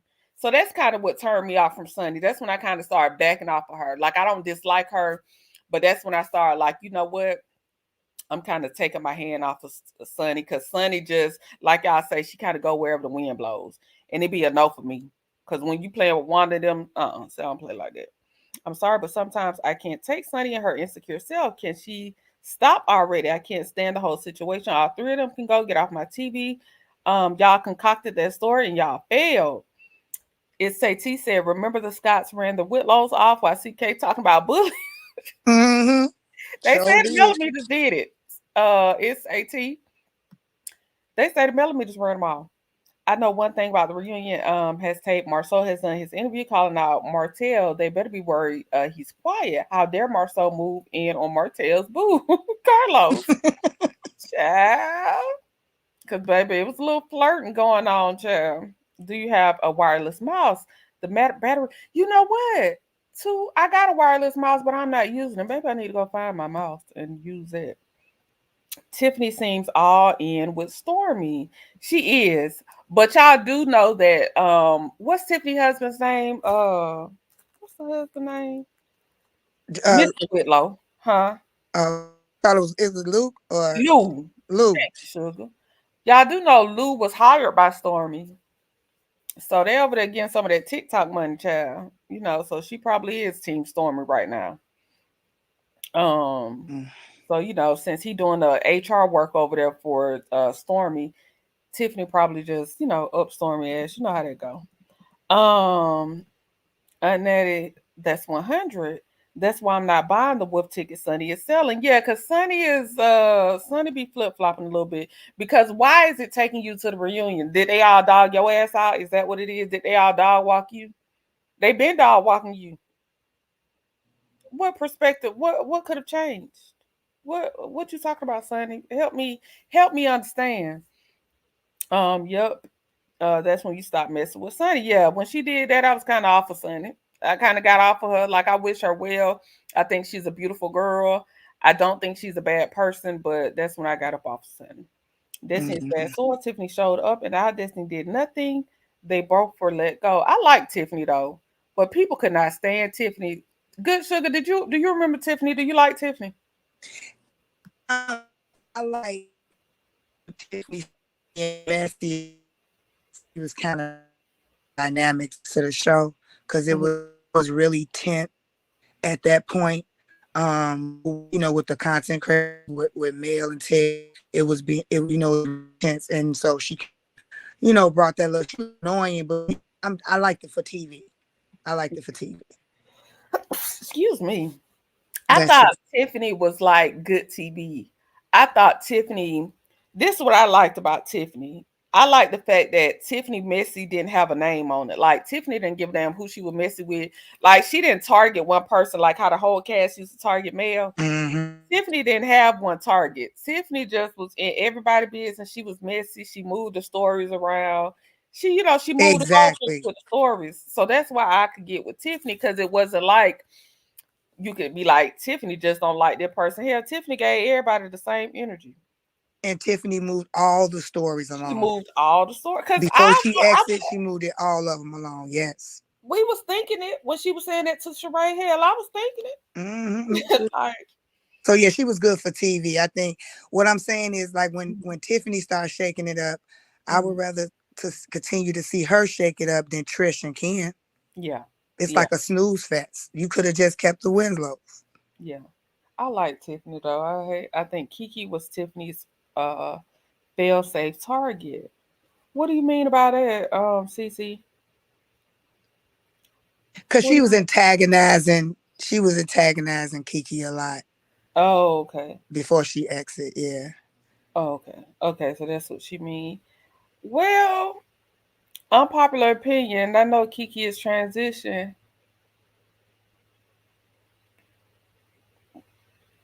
I'm just leave it alone.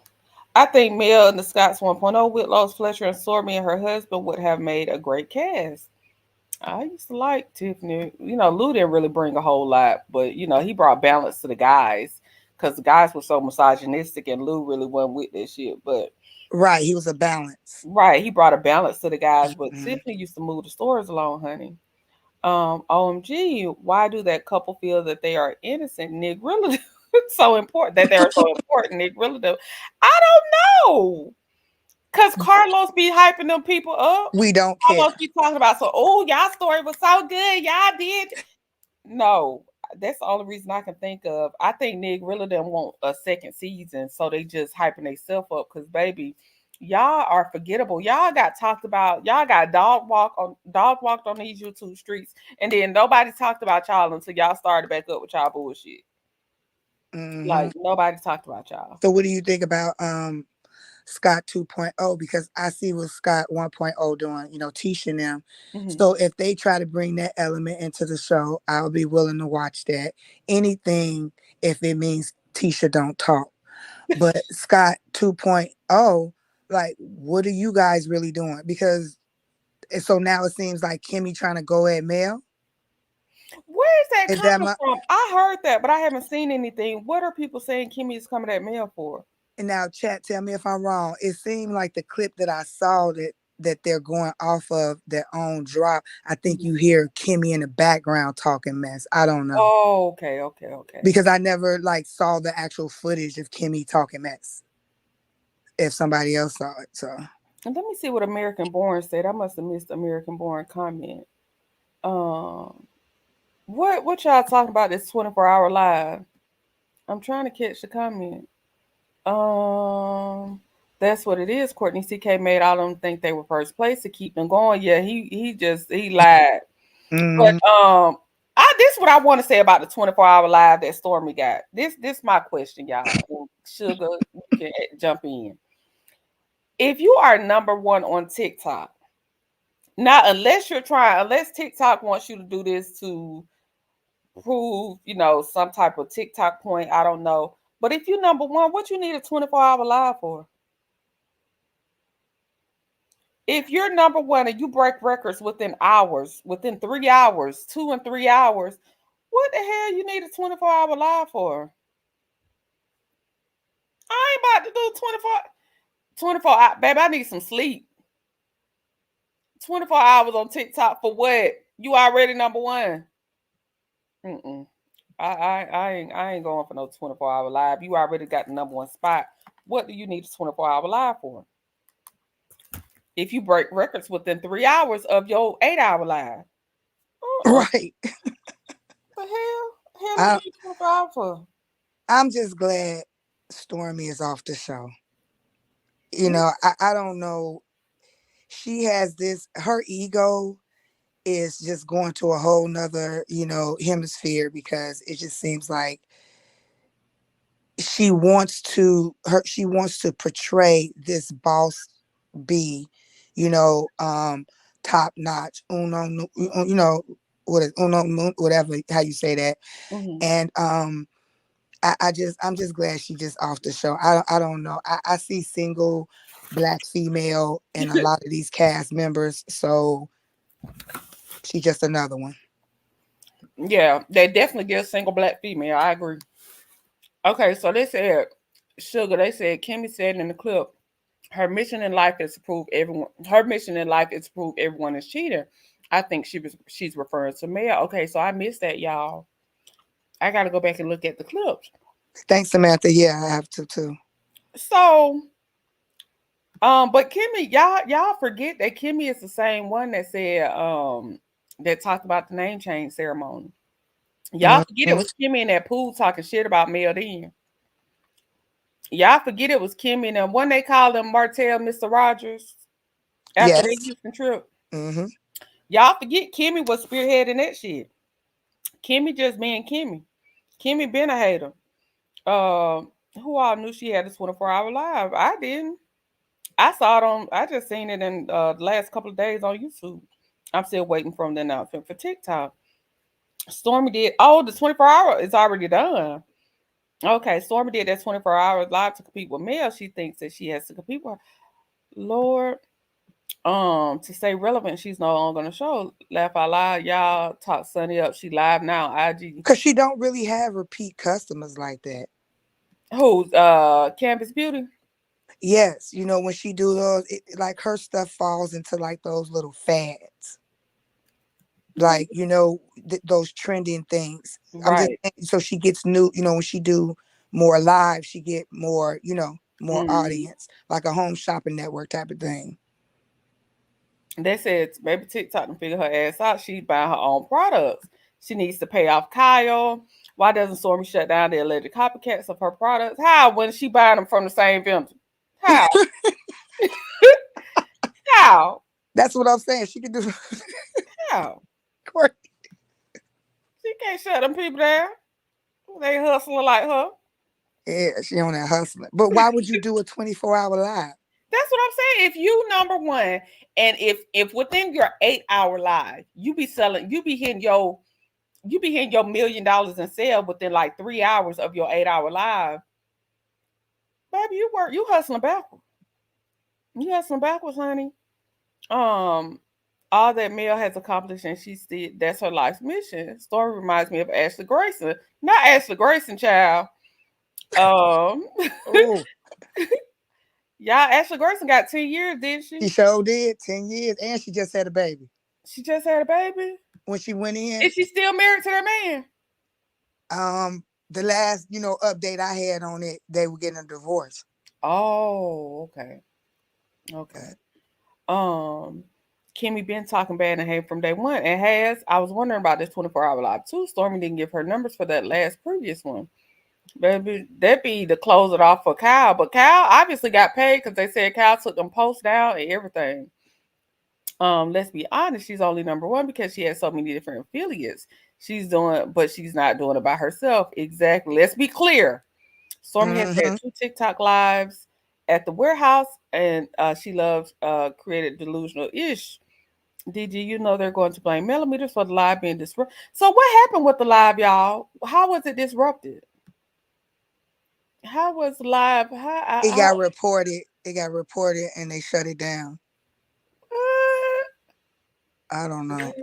I didn't know she was live. I'm telling y'all, I've been off in the YSL streets. I'm kind of lost, y'all. I got to catch up. I got to catch up on what's going on. So she had a 24-hour live. They got reported. What the hell she was doing to get reported? Selling other folks' stuff. Storm probably put that Range Rover for sale on there. Storm probably put her Range Rover for sale on that live. Baby, she done sold half of that ranch on that live. But if she's the it girl at TikTok anyway, why would they shut her down? Oh wow, TikTok let her go live and get shut down. It was reported.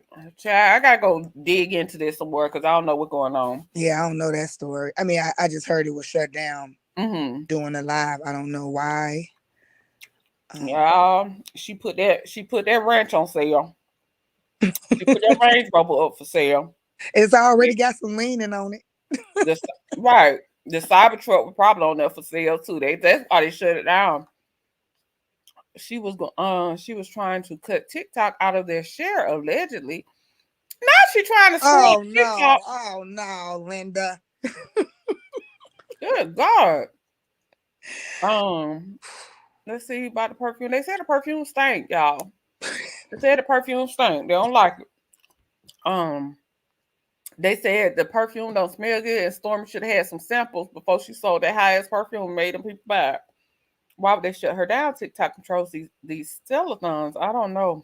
Oh, she said she asked me a question. Oh, okay, I'm sorry. I don't know, child. But that's it. All I have for Love and Marriage Huntsville. I don't really have much because I told you I ain't been over there. I ain't been able to be over there. I've been I'm ready to get back to YSL now to see if I missed something. Yeah. I might miss the first first day home speech. Right. And I'm waiting on it, okay? Okay. I need to see what's going on. Why they're going to blame millimeters, fam? How? Half of it didn't even know she had no lie. Yeah, I did not know. And do not care. And we do not care. Okay? Lou Venia Kimball. Good morning. If I'm saying your name correct, Lou Venia. I wouldn't put nothing past her. Y'all check this out. Remember when Melody sold that mini travel jars of the new scrub? Scent. See how we all demanded full jars and she delivered? That's how you engage with your customer base. And do. And do. I'm trying to eat everything, so I know it's time for me to get off of here. Okay, so we're gonna do final thoughts. Shout out to my co-host, Good Sugar. Good Sugar up here standing her ground when I be talking crazy. She said, I don't care. I don't care. What's up, Sugar? What are your final thoughts? We talked about the YSL trial. We talked about Meg and Tory, and we talked a little bit about, a little here and there on Love, Marriage, Huntsville. What are your thoughts on today's topics? What are your final thoughts, Good Sugar? First, I want to say thanks for having me. Thank you. I know, right? I'm sorry. I'm so appreciative. With the YSL case, I just want to say that, we all have our character traits and we all do things in our life that may get us into trouble. But when that happens, I know that we would like to see fairness So instead of condemning the individuals, if you're going to prosecute them, just do it fairly, and so I'm glad that he was able to get a judge that saw the mess for what it was and was able to judge fairly, regardless on how people feel about him personally. And then the Sunny, like I said, I think I would make. Hold on, sugar. I'm so sorry. Why T-Talk on here on this live? Y'all want to watch this live? Okay. What the hell we talking about, y'all? I'm so sorry, sugar. I clicked this live. Hold on. I was gonna end it. Hold on, let me see what T-Talk and Sunny talking about. Y'all want to watch it? Or no? Y'all can tell me no. Cause y'all know y'all to get in here and say no now. I don't mind. Y'all don't mind? Okay.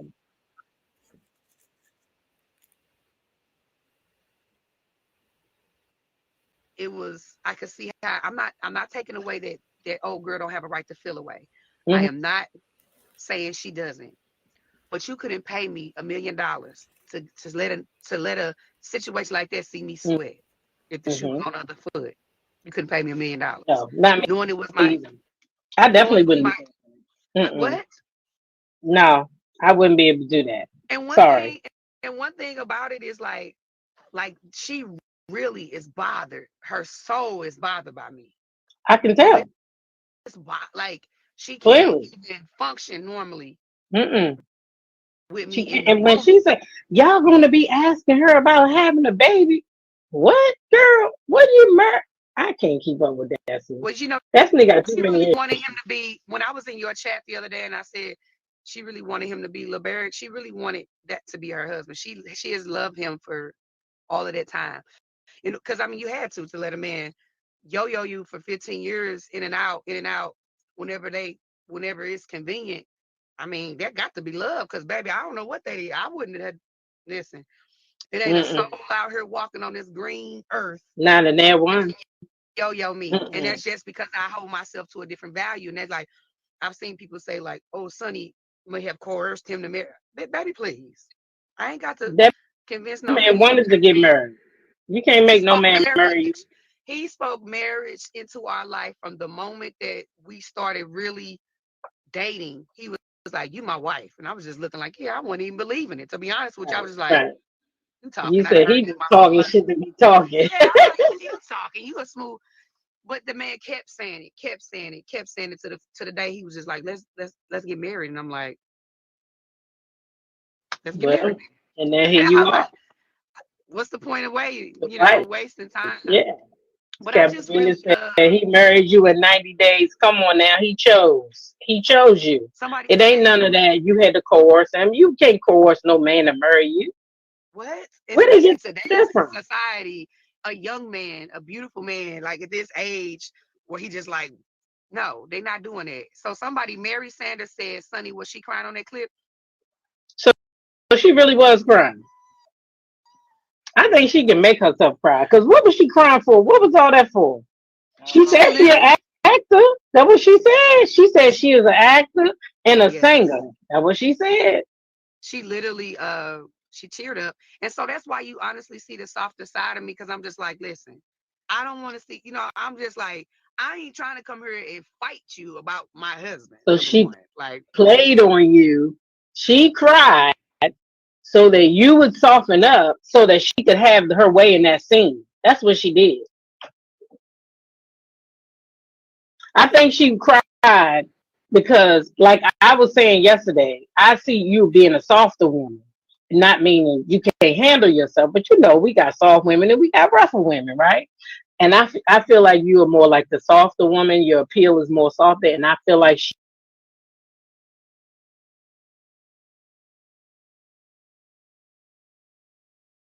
crying, and that's what I think she did. Oh, and you know what? People say she wants you, Sonny. Ooh, Jesus. Girl, listen. So like, I'm gonna tell you like this right here, T-Talk. What a lot of y'all don't know is, I wasn't always soft. I was rough. Like, I've grown up. I've been through those phases where I'm like, that's a side of me I don't want to be.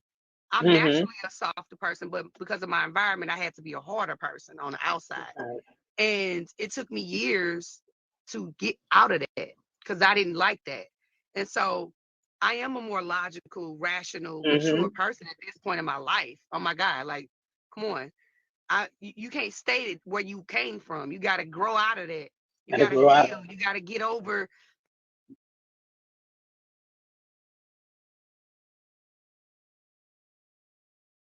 Uh-oh. the woman I am. I've grown into this woman. Like, I ain't. I just did that stuff so long ago. A lot of these things that some of these people I feel like are experiencing on this show are kind of still stuck in. I've been through that like years ago in grade school, high Mhm. school. Like, I'm past that. Yeah, I So can relate to see that. them more like softer side of me because it's like, girl, like, what? What we arguing about again? I forgot. Yes, I I forgot. forgot. Can you remind me?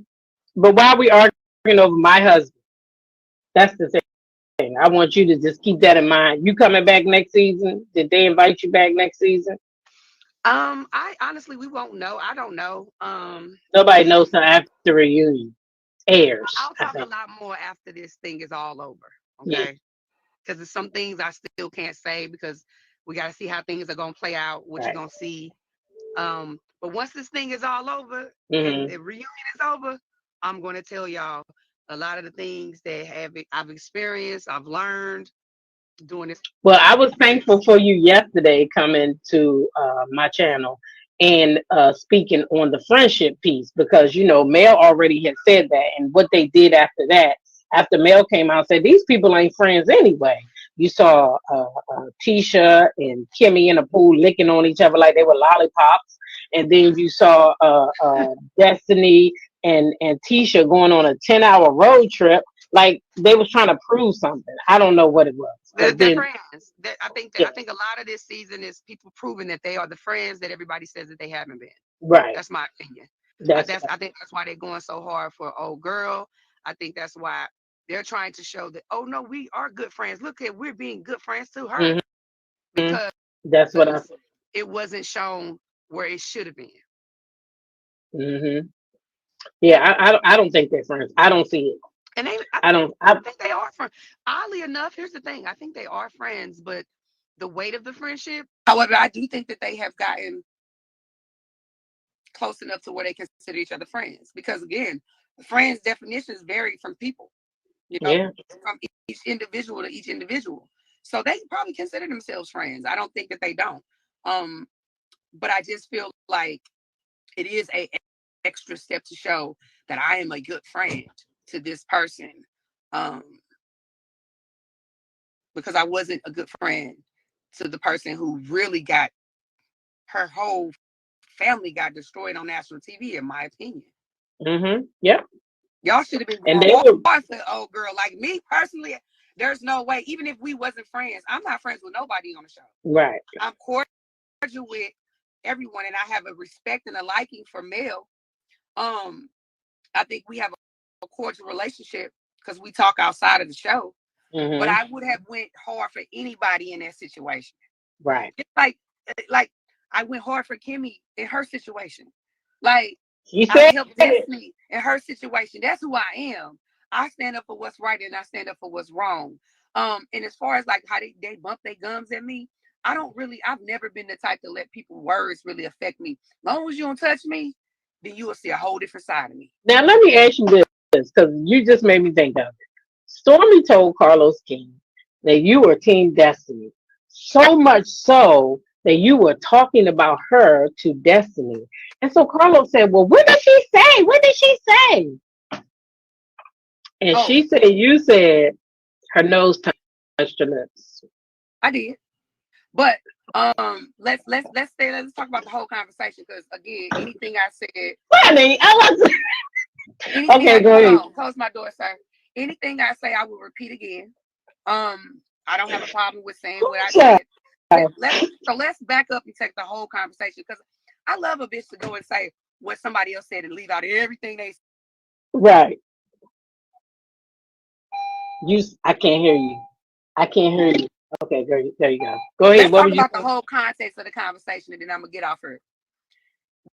This was right after her and Stormy almost had their fight. Okay. And so I was coming in because I liked Stormy. Stormy was calling me, and I wasn't even her producer. Stormy would call me every day. Left that out. Asking me, how do I do?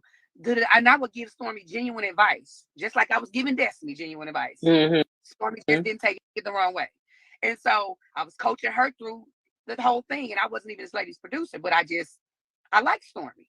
Right. So I came into Destiny's dressing room because I was trying to say, listen, you trying to jump off at Stormy was dumb.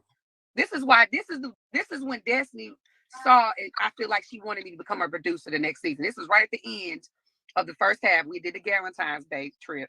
And I feel like this is when Destiny kind of decided that she wanted me to be her producer because I was just keeping it real with her. I was like, you look like a fool trying to fight this girl for no reason. Right. I said, Stormy is cool. I said, in fact, I really think you and Stormy will get along because y'all got the same energy for real. I said, so you're giving misplaced energy to a girl just because you're really mad at Mel. I said, I like Stormy. I said, I think Stormy's at the time, I was like, I think her energy is cool. She's a attractive lady. And she got saying, Stormy ugly as hell. That bitch, she looked like Miss Piggy. She was going talking the most shit about Stormy. I said, yeah, her nose do touch her lip a little bit, but she's still cute. That's exactly what the fuck I said. And she was talking so much shit. I said, Stormy ain't ugly. I said, she was like, her nose. I mean, she got this giant guy. I said, it do touch her lip a little bit, but she ain't ugly. Wow. I mean, she made it sound like I was dragging her. I was actually probably the reason why I said, you really need to get a girl a chance. She told you none of that, but told her that little piece. That's a fake ass girl. That's so childish. Like, if you're gonna tell the story, child. But I mean, nose touching lips, that's common. I mean, that happens every day. You probably can touch. So it wasn't like I dragged her. I just said, I just literally said, because she was talking about how ugly she was. I said, she got beautiful hair. I said, she's not no ugly girl. I said, her nose, because she was talking about how big her nose was and how big her lips was, talking shit like Destiny do. And I just said, I mean, her nose do touch her lip a little bit, but she's still pretty. But and she went back and told her that, but she ain't go tell her how ugly she was saying that she was. Straight beefing at this time. They had almost just got into a fight. Wow. So she had nothing positive to say. I was actually in there speaking towards, they could be friends. I think you need to give her an opportunity to hear her out. That's what I was going in there saying. I said, because you looking stupid about the fight on TV with your son. Your son's going to see that one day. Right. That's what I came in there. And it was the other people in there. Matter of fact, you know what? I'm going to kill this. The beautician, the girls that was doing her hair and makeup, I'm going to see if one of them want to come on here to talk about that situation, because she was in the room. That's what you got to do sometimes. And see if she wants to talk about that moment, because they both was in the room and they heard everything. Sometimes you have to talking a whole heap of shit. Matter of fact, before I put her out there, y'all got me fucked up. What I'm gonna do is what I ain't gotta do is lie about none of it, because I'm not scared to address or say anything to anybody about whatever's going on, because that ain't their party. I have no reason to lie. Right. I have no reason to lie. I said Stormy nose touched her lip, but that was after she called this girl an ugly pig face. And I'm like, no, she ain't ugly. I said, yeah, her nose do touch her lip a little bit, but she ain't ugly. Yeah, she wanted to put it all on you, make the sense it was you talking. That's what Destiny y'all do. This is the person y'all befriended. Y'all okay? Destiny twists the stories all the time. The same way, like I said, she's in that scene talking about some Mel was trying to become friends. Girl, I've been married and divorced, and my husband cheated, and I called the side chick too. I ain't want to be that whole friend though. I didn't want to be that whole friend. I wanted to know what that man was doing behind my damn back, and her ass was glad to tell me. So yeah, we do that. Whole high school, it's giving high school. I haven't had these many arguments with a female. Not even in high school, elementary, grade school, 8th grade. I avoided that type of drama. I'm not that girl. But hold on. Let me text this tennis. She blowing me up. I'm on my way, baby.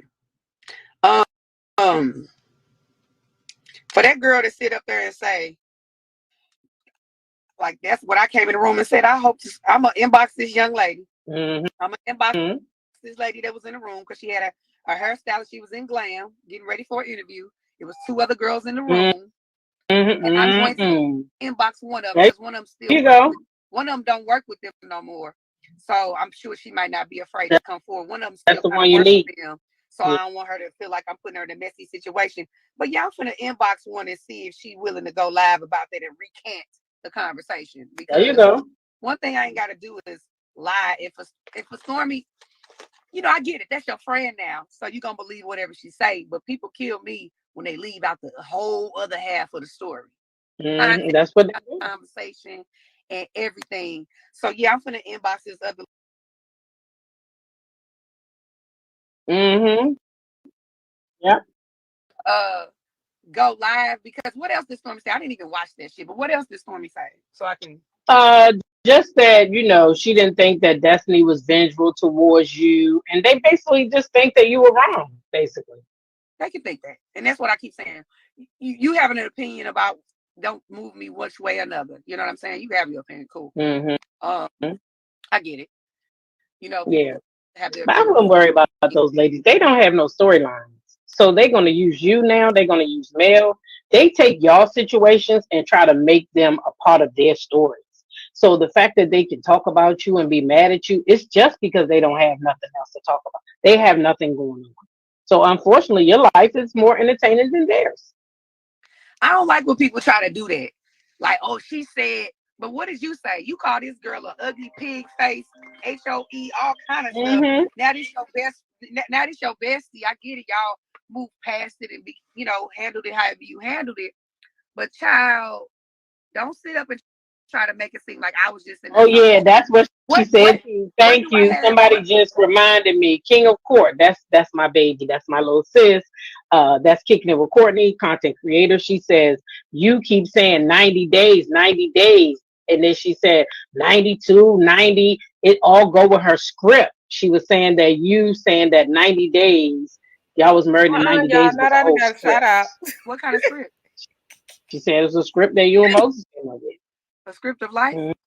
I mean, she trying to say basically it was a the timeline for us never changed. Your story has changed. This girl first she went on the interview and said shout she out broke to up with me. the man 5 months. Then it went to October on the girls trip. Then she just went on the interview the other day and said it was a year. The other day she just said we had been broke up. That's what she said.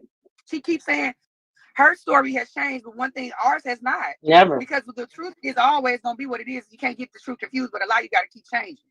Yeah, you have never changed your story. A lot never keep changing because you couldn't keep up with what you said last month or 5 months ago. Because y'all gotta think we filmed this stuff months and months ago. So you don't forgot what you said because you didn't record yourself. And so now you say something different. And then now you say something different. And I'm gonna say this. Always showing a receipt, but ain't showing not damn receipt. Ain't show the receipts that she did show. You debunked those. So those receipts ain't no good. Even though on the show, because I know what I said Destiny's receipts are receipts. I keep receipts, baby, because where yours at? That's why I showed. That's why I went. That's why I went the low and went petty for a minute and showed that phone because it was like on the girl trip. It was like, man, you stop.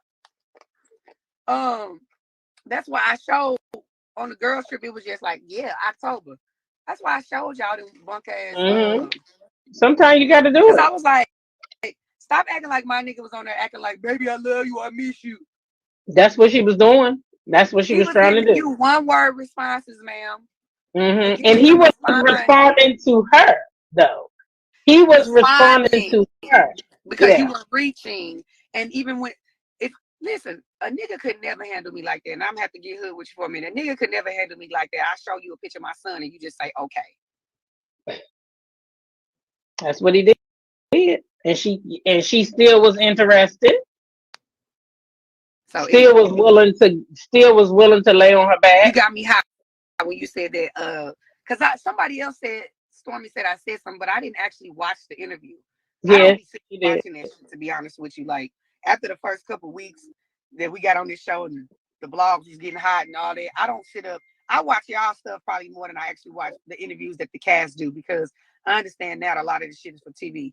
You know what I'm saying? And I understand now that they say one thing on TV and then be cool with you in person. So I don't really take that stuff for face value. Right.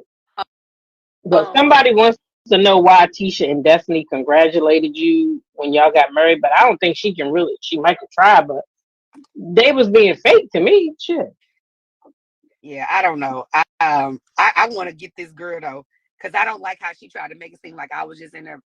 This girl is fucking delusional, dog. Like, like I was just in there talking. I'm the reason why y'all even cool today. Honey, you know what? I can let you encouraging her to have conversations with this girl and make up because I felt like they was fighting over nothing. Because Stormy was asking her questions about why she didn't get along with Mel no more. She got mad and wanted to fight. See, when you're not emotionally intelligent, you get mad on stuff like that when people ask you questions, simple questions. Yeah, that's what they do. So yeah, I'm gonna let me hit this girl up because let me see if they willing, because you know sometimes people don't be willing to come out with stuff because they want to. Yeah, sometimes people like to lay cut and be cool with stuff. I'm gonna see though, because sometimes people like to lay in the cut and they don't want to be, you know. I thought I had that video right here. Yeah, she talking about Patricia. You ain't never lied. She said she was using her son to tug on Moses' heartstrings, right? And then she was like, "You may got the hardware, but I got the heartstrings, baby. No, I got the benefits. I got the title. I got the respect. I got what? You got it all. You got what she wanted, and that's her problem. The hardware you got what she wanted, and that's her problem. For real, you got what she wanted, and that's her problem. Yeah, everything she said is rehearsed. Like she goes, I realized that she practices for television. Based on the timeline that Sonny presented to her, that Moses allegedly had another girlfriend while he was seeing Destiny. And then Destiny says, so wait, so when you decide to take him, well, no, I'm the wife. What do you make of all of that? I couldn't pick it up. It was a lot going on. This ain't the right point. I feel like basically what happened was Moses was cheating on Destiny apparently. That may or may not be the reason why they separated. Sonny came along at that time and was talking to him, and she was talking to another woman, and she was cool with that. And in some kind of way, he started talking to the other woman, and then within 90 days, he got married. It's a lot. And then, so I do agree with Destiny. Like, what they say about you? Like why? It says that a black man has the right to date while he's single. What the fuck it say about you? Now, see, I ain't even see that one, Sonny. That wasn't in the one I was trying to see. Because it's like, it says that I'm a single woman dating a man that's single, and we both have options because my list is long too, child. And that wasn't even the one I was trying to show you, but I ain't even know she said it because I didn't watch it. Because they keep saying, he dated clip. Other women. So let me ask y'all, have y'all ever really got with a man that was actually ever just single, who didn't have nobody? I haven't.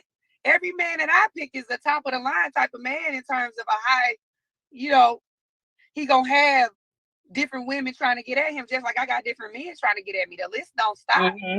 No, I ain't never been fully just where I met a man and he ain't have nobody. So when I said he was talking to other women, he was dating other women, meaning he was single. Mm-hmm. So he had other girls he was talking to, other girls he was dating. When I met him, sure, just like I had other men I was talking to and dating.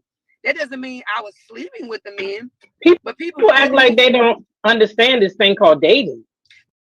That's what's wrong with people now. I feel like in the black community is that people really don't understand what dating is. They think that you own somebody just because you gave a piece of tail. No, baby, you just gave him a piece of tail. He hasn't given you a title. And that's what women do. They'll be like, oh, we this and we that. He ain't said none of that. Mm-hmm. He ain't said you was his woman. He ain't put that claim on you. He just giving what you dish.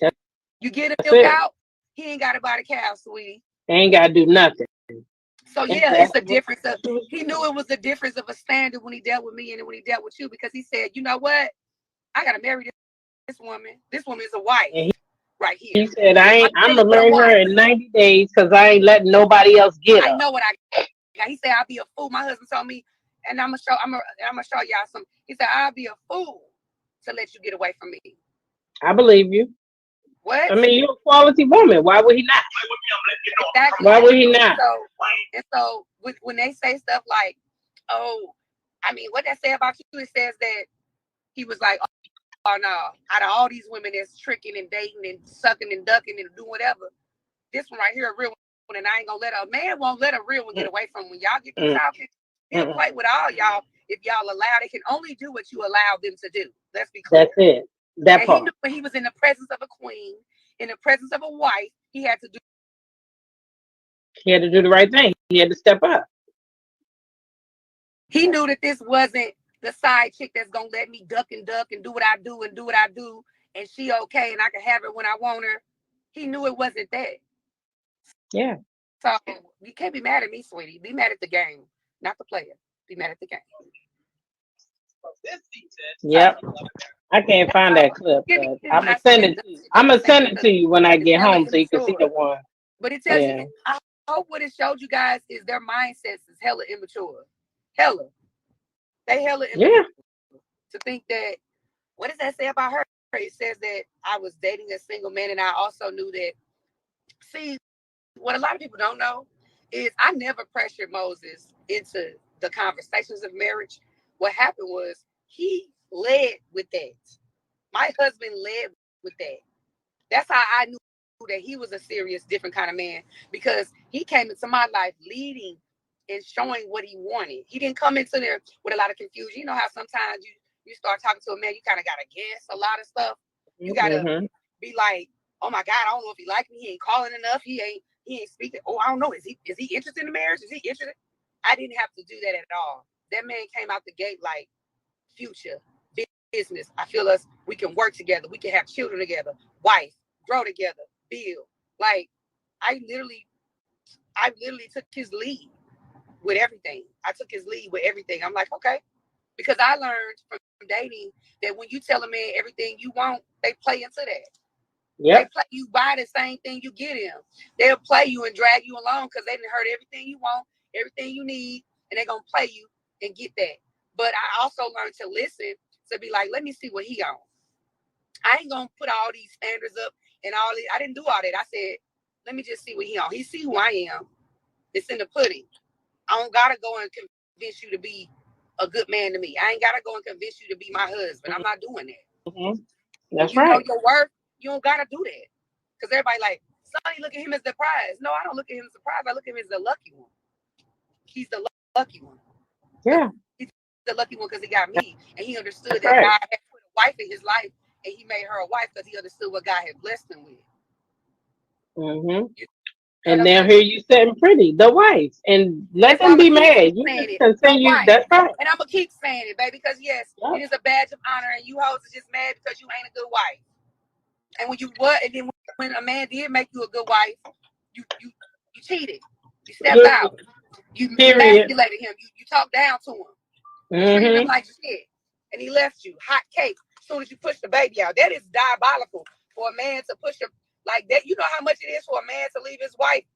As it is, the statistics show that men really don't leave their wives like that unless it's just the only reason a man will leave his wife, he think his wife is going to damage anything he got or make his life worse. Well, she out there spreading her legs for other men.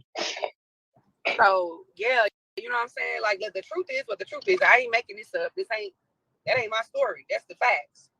And so one time we had asked you about the DNA test. Was Moses one of the pappies who was considered, or he wasn't pappy, but one of the men that was considered? And you said you couldn't talk about it. Is that because that's going to come up on the show? It's possible that it's going to come out. So that's what I'm saying. Like after this, after the reunion, when I know it's free and clear, because I got in trouble a lot. You know what I'm saying? Because you was telling too much stuff. Well, I didn't even tell nothing. I got in trouble because of the Queen Sheba interview. I got in big trouble after that.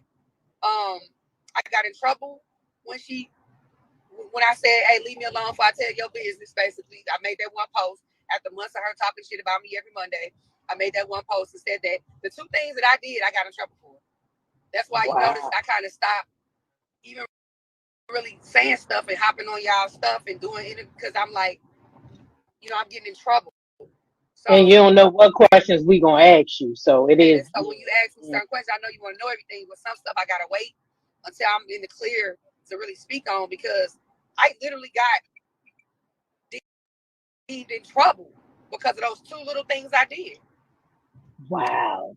When this mug on here doing stuff Anything she want to do, saying and doing anything. Yeah, and I just I mean, I literally just made a post saying, "Leave me alone before I tell your business." That got me in trouble. I didn't say nothing. I posted that, and then one thing I will say, you may not know, when I posted a picture of Maury, this was the same time I posted that Oh, I remember. Leave me alone before I tell your business, and I posted a picture of Maury. Mm-hmm. Right? I ain't say no words. I just posted a picture of Maury. Well, when I posted that picture of Maury, now her new storyline, and you'll hear this, and I don't give a damn, I'm telling it. Her new storyline is, I talked about her son. You talked about my son. You talked about my son. You should never talk about.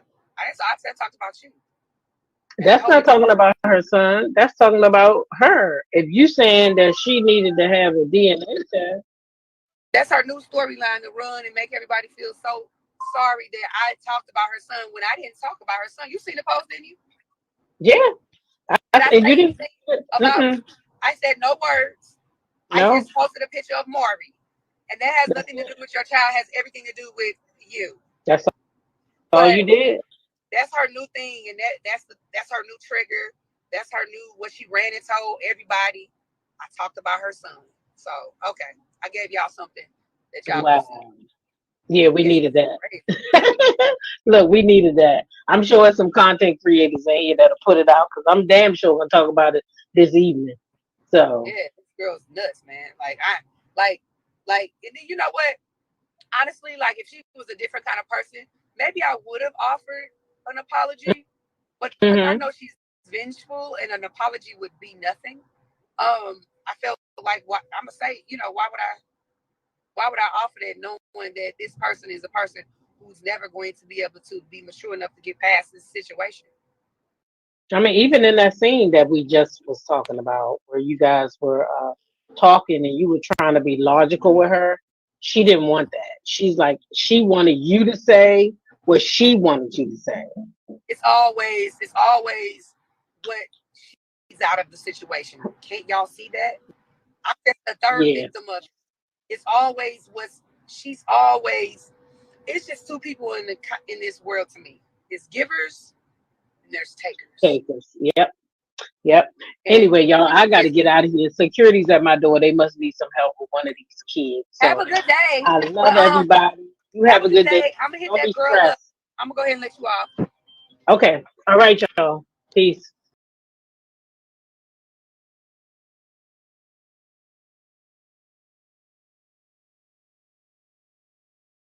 Thank you, TikTok Law, because Sonny was gonna talk us till tomorrow, child. The sun was gonna go down by the time Sonny finished, child. There she go. Round and round she go. Why she can't tell us nothing, Court? I'm tired of them always telling us when the season over. I'm gonna tell y'all everything. I can't talk. And how they gonna check you for that post when she been spitting nothing but venom about you and dragging you and Moses? So exactly. That don't even make no sense. I'm done with this show. Yeah. You see who they protect the ones they want to protect. Yeah, I'm done with it. No one stands up. You said what now, Sugar? It seemed like no one stands up. To what's going on. It just seems like no one is holding their own storyline. It's like they just. I think that when something happened on the internet or on YouTube, it's like they incorporate that into their storylines. It's crazy. Right. Hey, Day Silva said, hello, Queen and family. They always say they can't tell us. Always love to say they can't tell us nothing. Like, get out of here. Why not? Y'all didn't catch that T. She said she got in trouble for that Queen Sheba interview. Yes, I caught that too. But she didn't really say anything in there. Yeah, I'm cracking up. But guess what? Yes. 2 queens, 1 king. Yes, we talked about that maybe the first hour of the show. We talked about the YSL trial.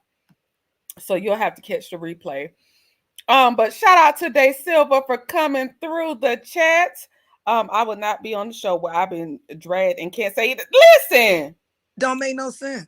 Listen, who about to go on the show and you about to dog walk me week after week? You dog walking me, and as soon as I say something back to you, don't even say nothing back. As soon as I post a meme, y'all tell me I'm in trouble. Get the hell out of here. If you want to be honest, we got the best footage of Moses and her life on Queen Sheba than y'all showing us on the show. Child. Yeah, so now her new storyline is, baby, they talking about her child. Why are you sending pictures of your son to that man that's not his father when he has an active father in his life? We listening. Let's talk about it. Why are you even doing it? Who does that? Who does that? Dusty. Who does? You got to be the dustiest of the dusty. Dusty the Great Bandit. That's what she did it. Girl, get the hell out of here. Get the hell out of here. Especially, as you see what Day Silver said, especially when I'm a millionaire and don't need the money, I would tell Carlos for the kid.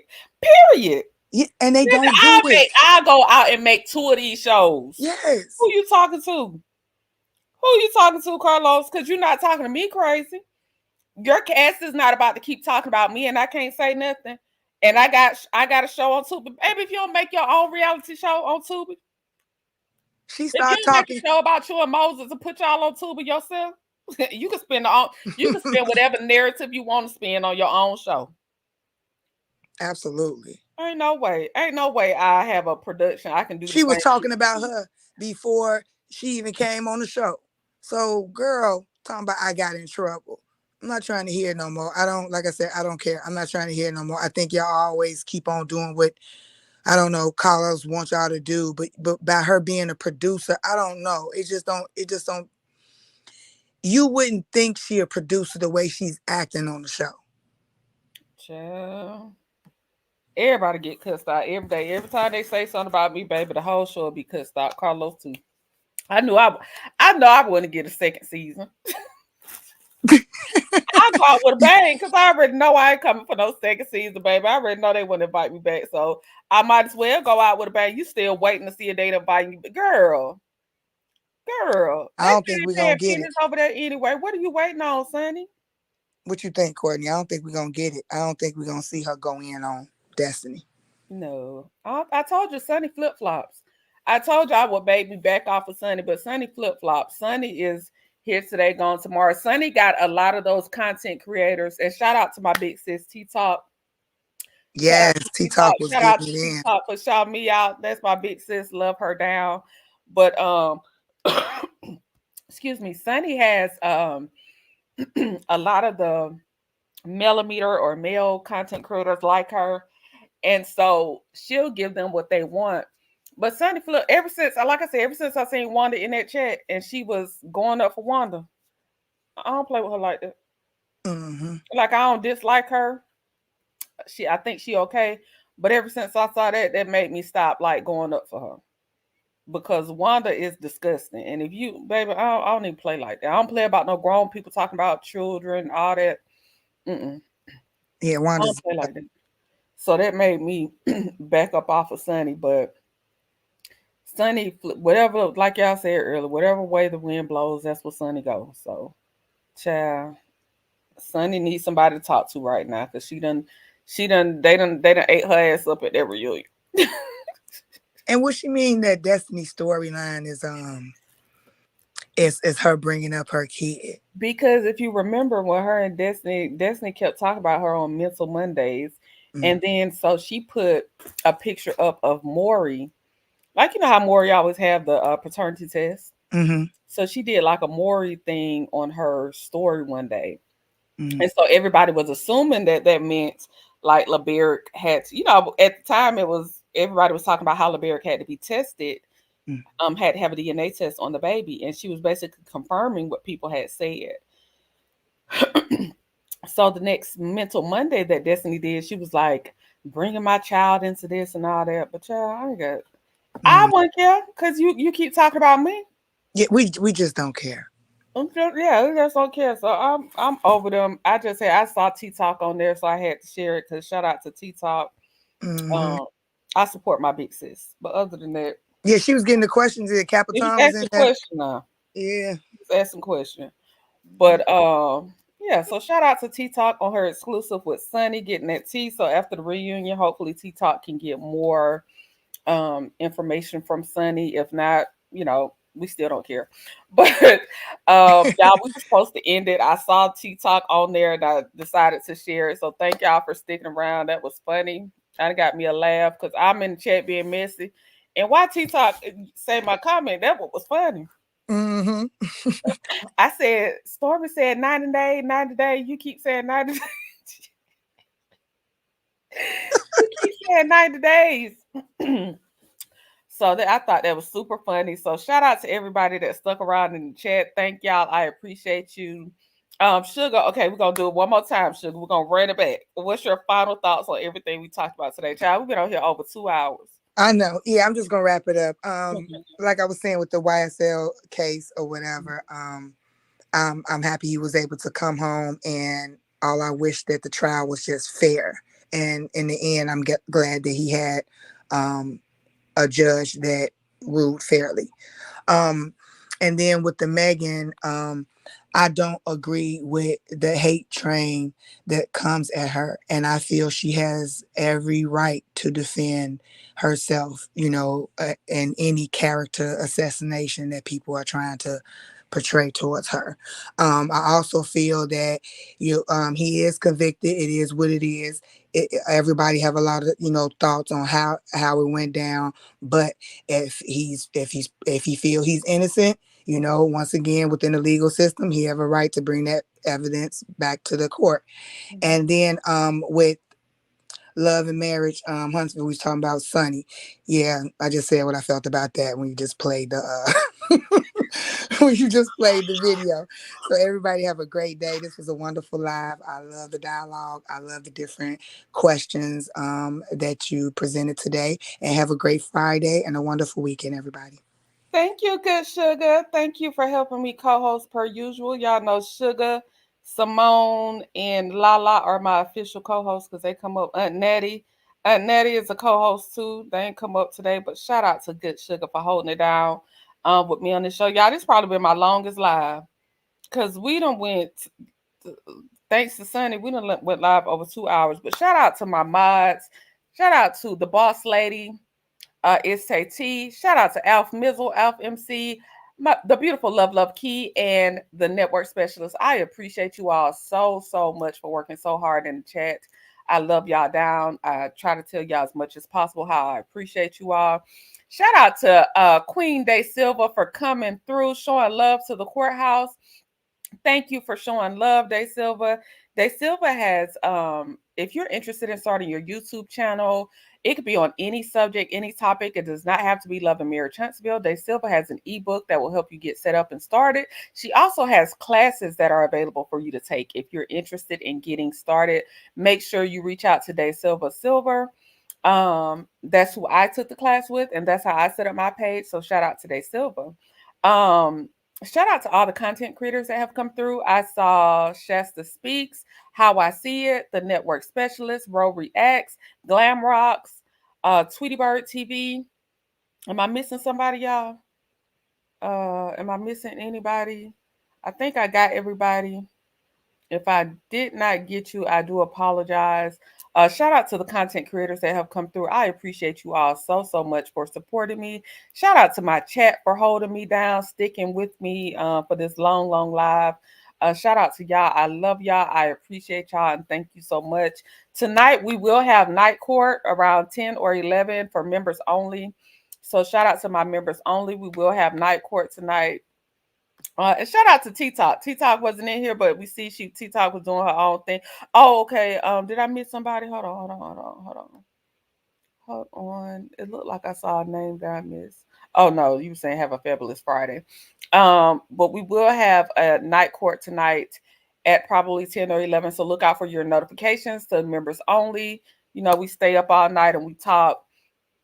The blacker the berry, the sweeter the juice. I said the darker the skin, the deeper the root. Shout out to Miss Blackberry, channel sponsor with the $4.99 super sticker or super chat. Thank you so much for supporting the channel. I appreciate you, my good sis. Thanks everybody for sticking this. Ken still talk to Marquez. Yeah, I saw him posted little girl yesterday, child. Thanks for getting me through my work day. Ear hustling with the AirPods on. No problem, Hillary Banks. We appreciate you, Inez. Shout out to my good sis. And let me end the show the same way I started the show.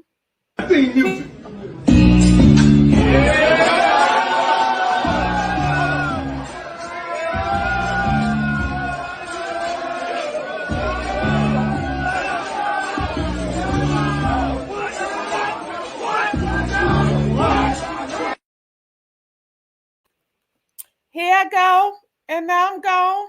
Shout out to the courthouse. Thank y'all. See y'all next week. See members only in the courthouse tonight.